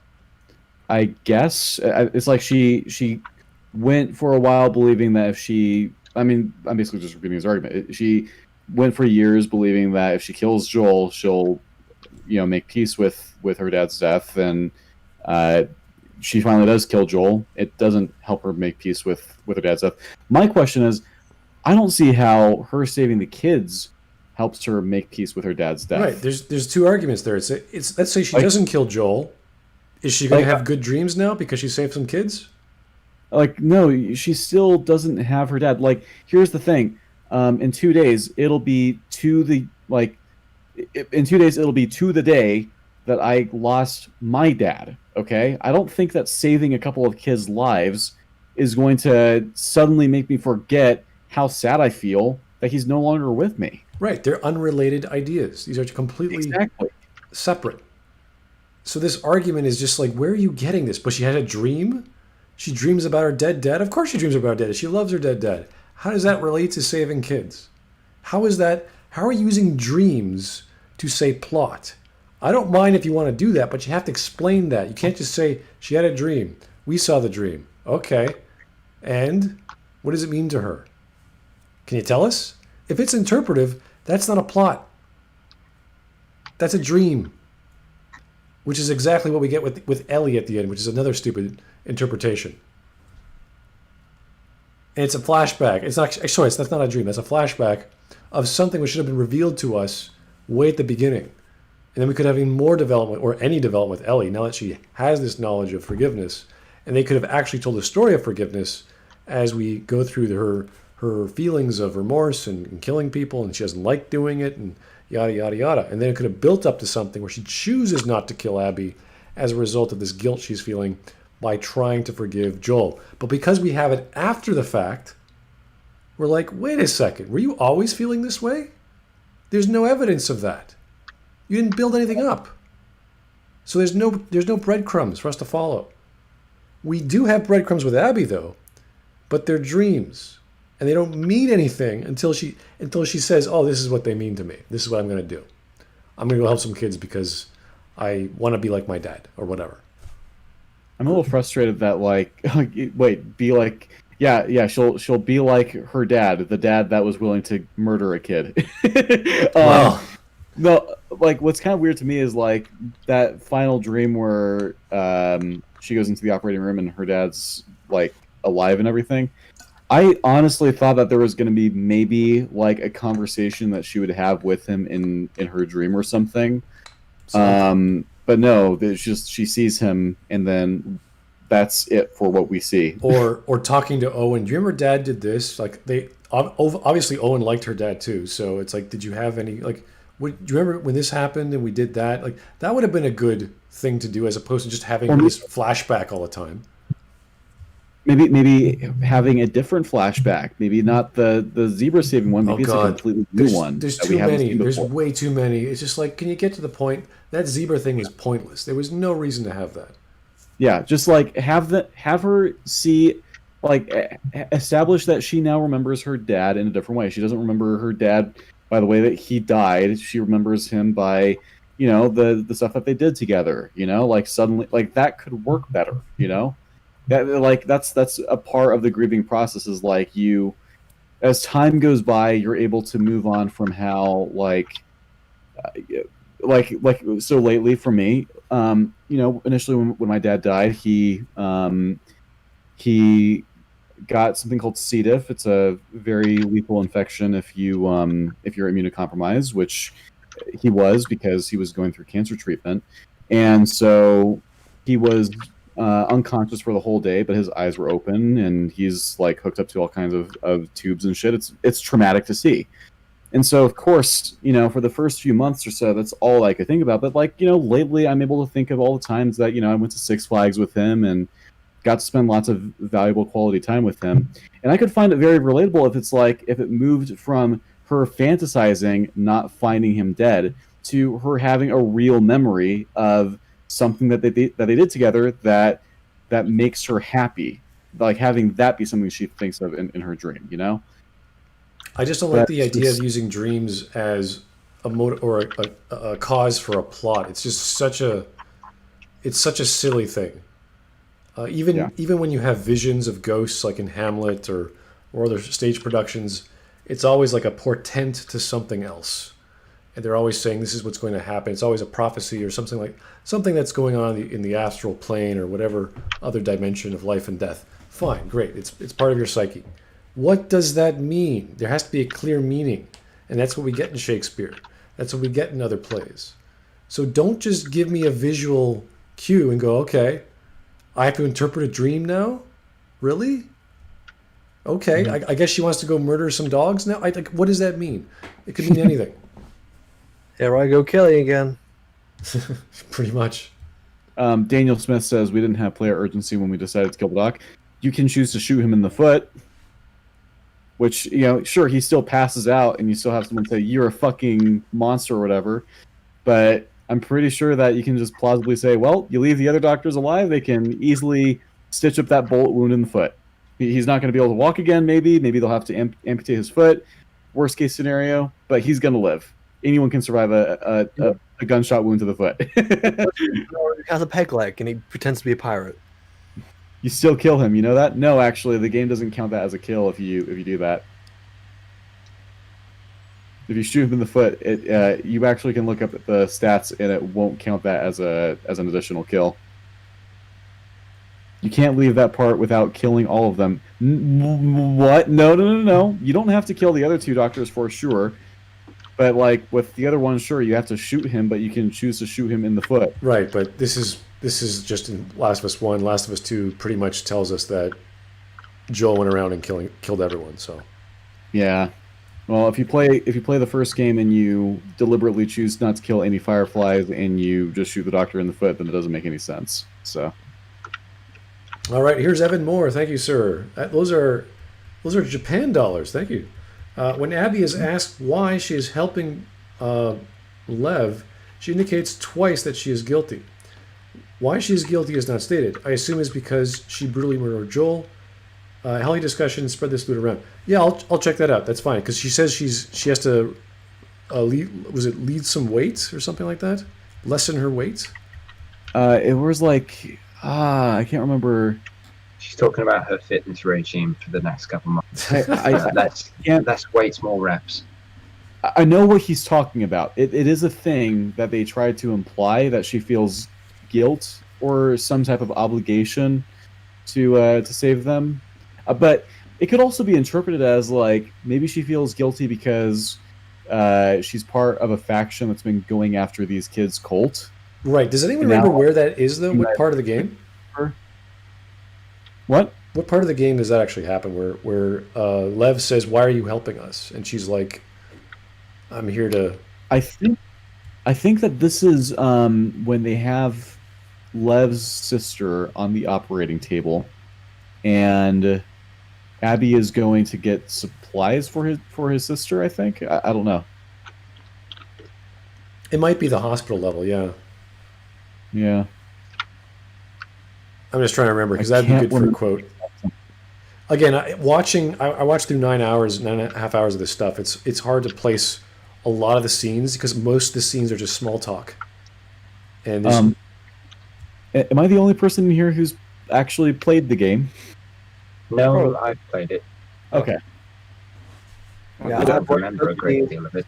Let Dev let Dev because you've only seen parts of it, haven't you? I mean, parts of it. I haven't played it though. Not as well. I'm okay with the story being critiqued by people that haven't played the game. If it's a story-heavy game, you can watch cutscenes, you can watch a person's gameplay of it, and it's fine as long as you're not like complaining about the gameplay. As long as you are making structurally fine arguments with evidence and reason, I don't think that doesn't invalidate your argument whatsoever. Well, try to tell that to people on Twitter. I mean, they're not going to listen to you. So. Oh well, you haven't played the game. Or so obviously it's fucking PlayStation's fault they didn't put it on PC. It's ironic they're going to complain to us. It's ironic that they're going to complain to us that certain people didn't play the game because it's too long, but they won't watch a 3-hour podcast because it's too long. Exactly. I actually made notes. You spent more time critiquing the game than the game actually goes on for. Ooh, I mean, that's going to help out a lot because it's a 25-hour game and my critique probably won't be that long. So, But just think about it for a second. Oh, They're no, complaining to you they're going to complain to you that you didn't buy a AAA new release, which is what, $60, and it's like 30 hours worth of gameplay at minimum. They're going to complain to you for not doing that, but they won't accept our complaint that they won't watch a 3-hour podcast that is free. I think that long man bad. I think that if you're going to do like a full video on it, right, with a script and everything, then sure, you know what? Maybe play the game so you can talk about the gameplay as well as Sure, well. maybe watch the podcast before you start criticizing it. But I will say, I am okay with you guys at least like talking about the story if it's something that you can view through like cutscenes on YouTube or like a person's playthrough.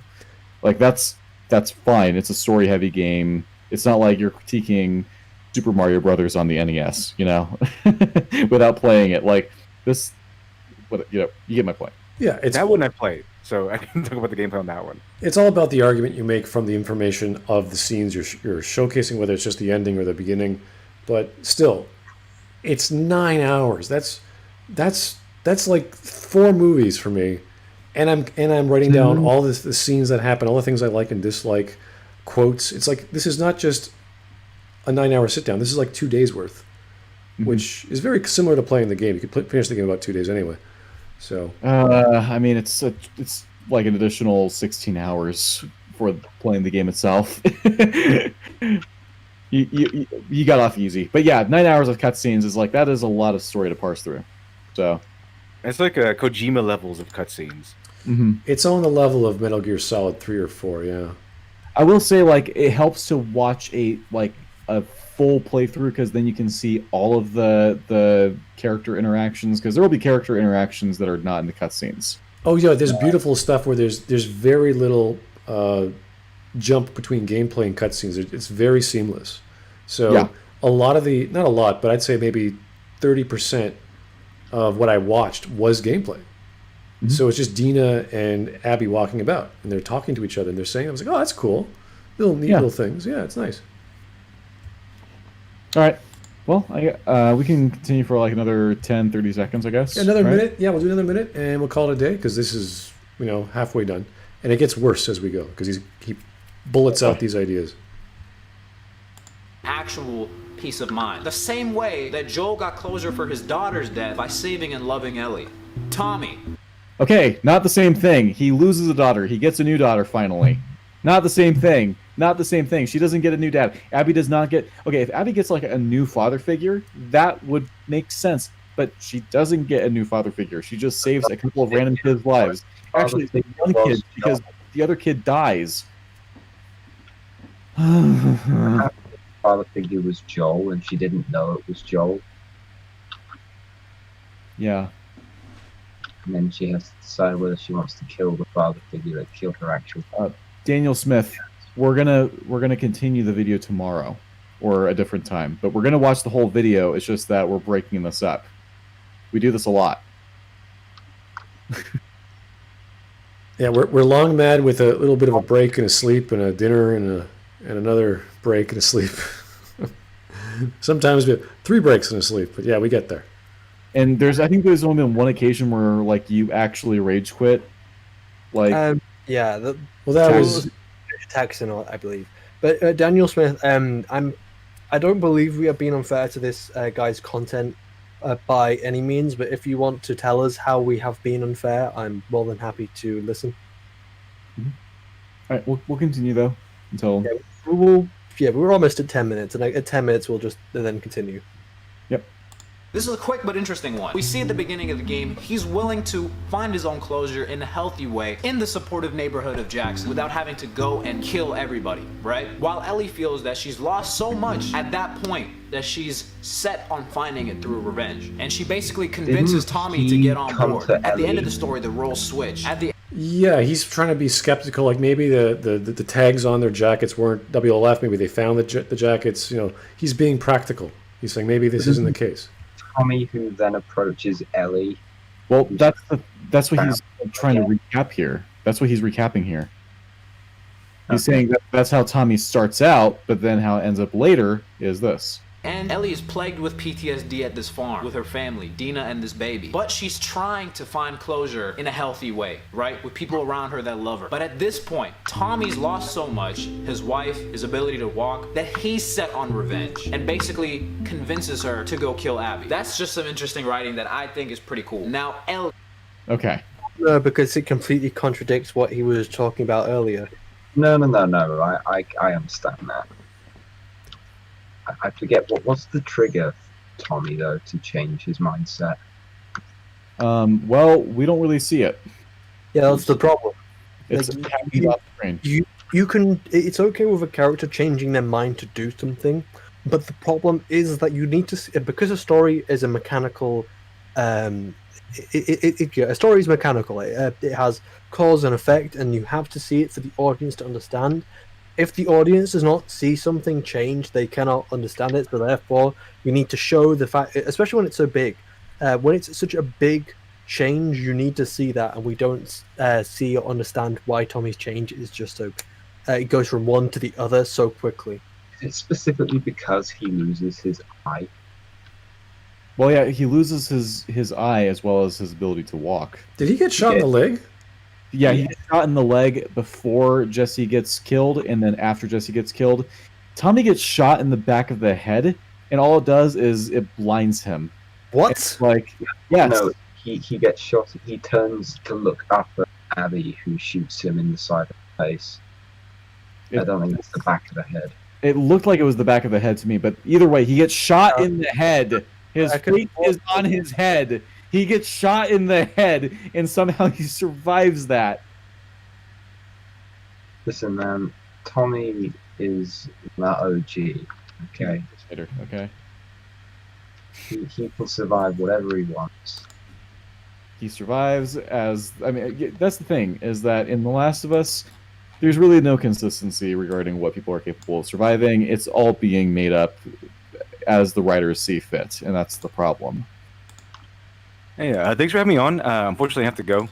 So, I'll No talk to you all problem. later. Thanks for having me on. It's been fun. It's still been fun. Nice to be streaming with you again, Southpaw. I know it's been a while. Yes, I should actually get you on the South podcast sometime soon, LiteratureDevil. I always have a great time whenever I'm talking to you. Yeah, just let me know when your next one is, and I'll see if I can make some time. Should be easy. Should be no problem. Yes, especially because I do have a plan to get Critical Drinker and Mauler on to talk about Last of Us 2 at some... Fantastic. Yeah. All right. Well, I'll talk to you all later. Thank you for having me on. Appreciate it.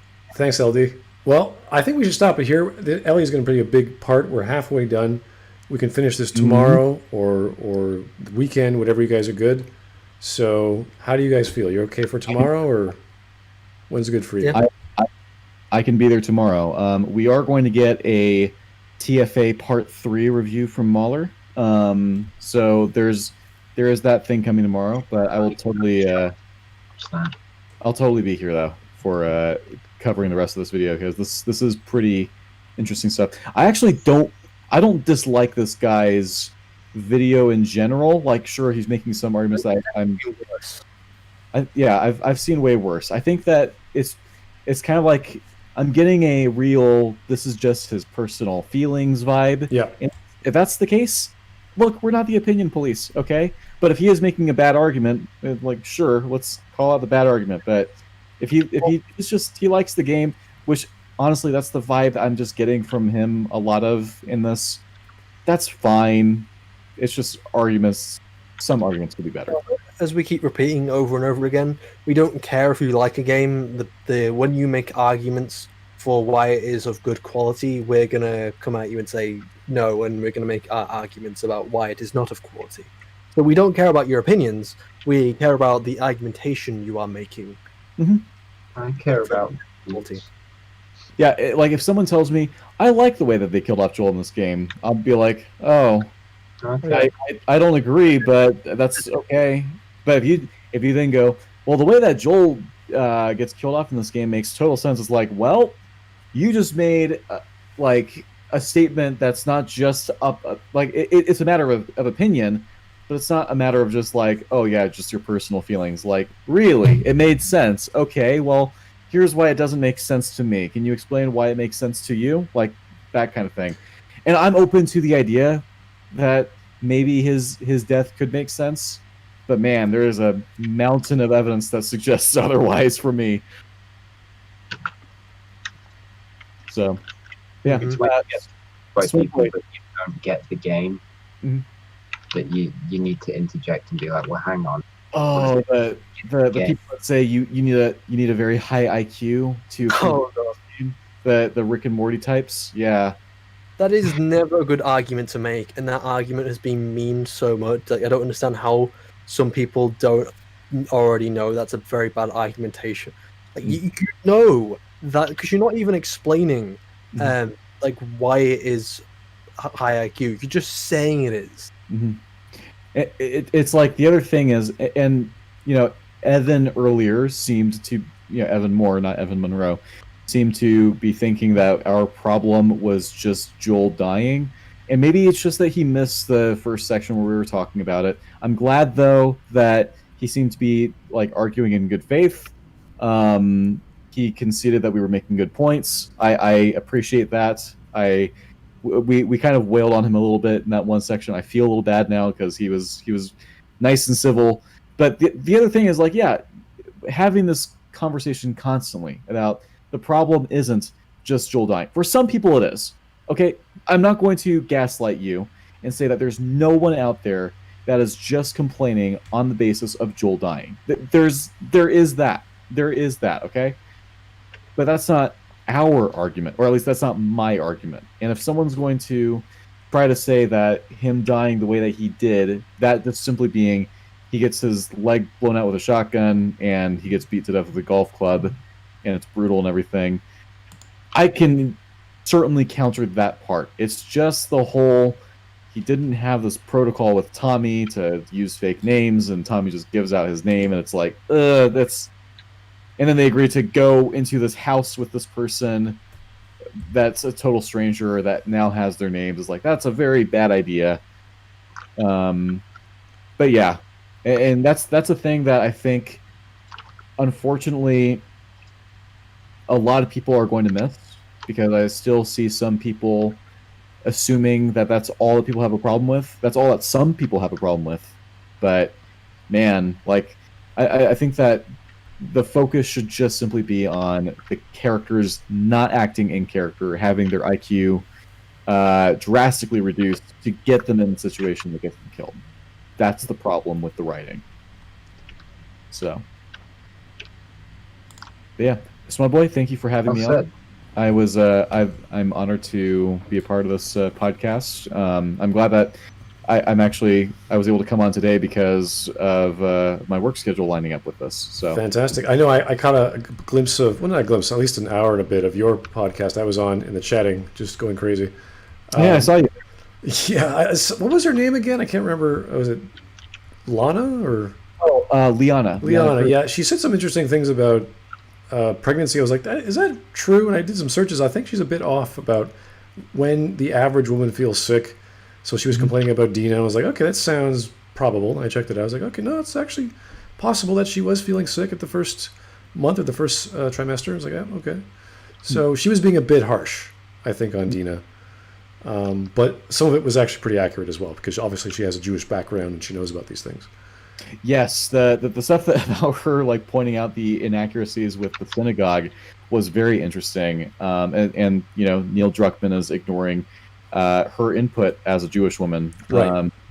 It's interesting. Like, some people might say, "Oh, well, Neil Druckmann's Jewish." No, he's not. He's Israeli. I don't think he identifies as Jewish. He gets called anti-Semitic stuff, and that's wrong. Don't attack Neil because he's a Jew or Israeli. I don't know if he even is a Jew. It's just, yeah, it's interesting that he is so progressive and yet ignoring a Jewish woman's feedback about Jewish women are represented in the game. Yeah. When you're talking about culture or society, you want to use those elements properly and well. You don't just throw it in. It's very much tokenism just for the sake of it. And that's kind of what we saw with Dina, plus a bunch of stereotypes that people might not be aware of. But again, this is the social dynamic of these people in a Wild West town, and who knows what kind of character Dina had with these other characters. We don't exactly know. So there is a bit of ambiguity, a bit of mystery, which is fine, but then we reveal, oh no, she's just pretty much very selfish, very focused on just her and her life as opposed to Ellie's desires.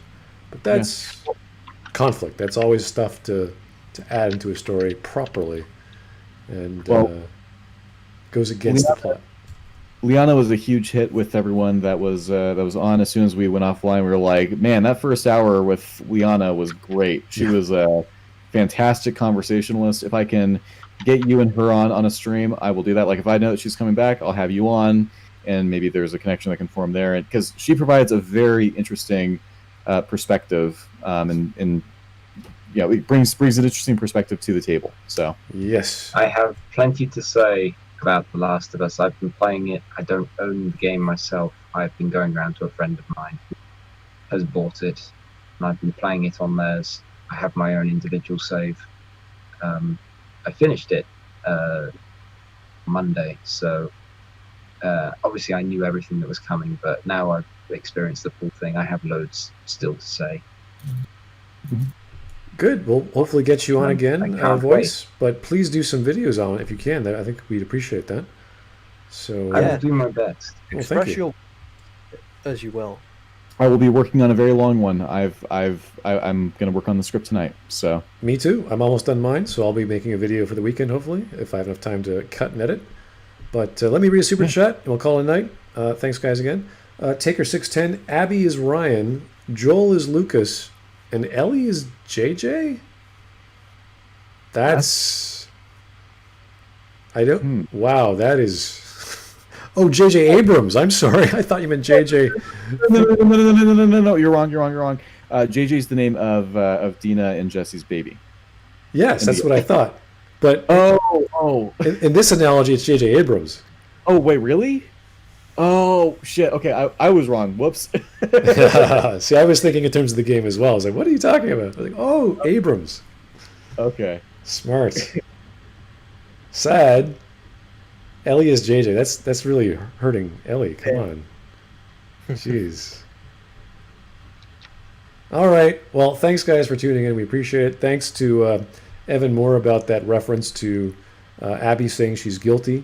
I'm going to go try and find that. I don't know exactly where that quote is, but I would love to find it and make sure that we got the clarity on, I guess you could call Abby's state of mind after the fact, whether it's always revenge good Abby and revenge bad Ellie. I have to make sure of that.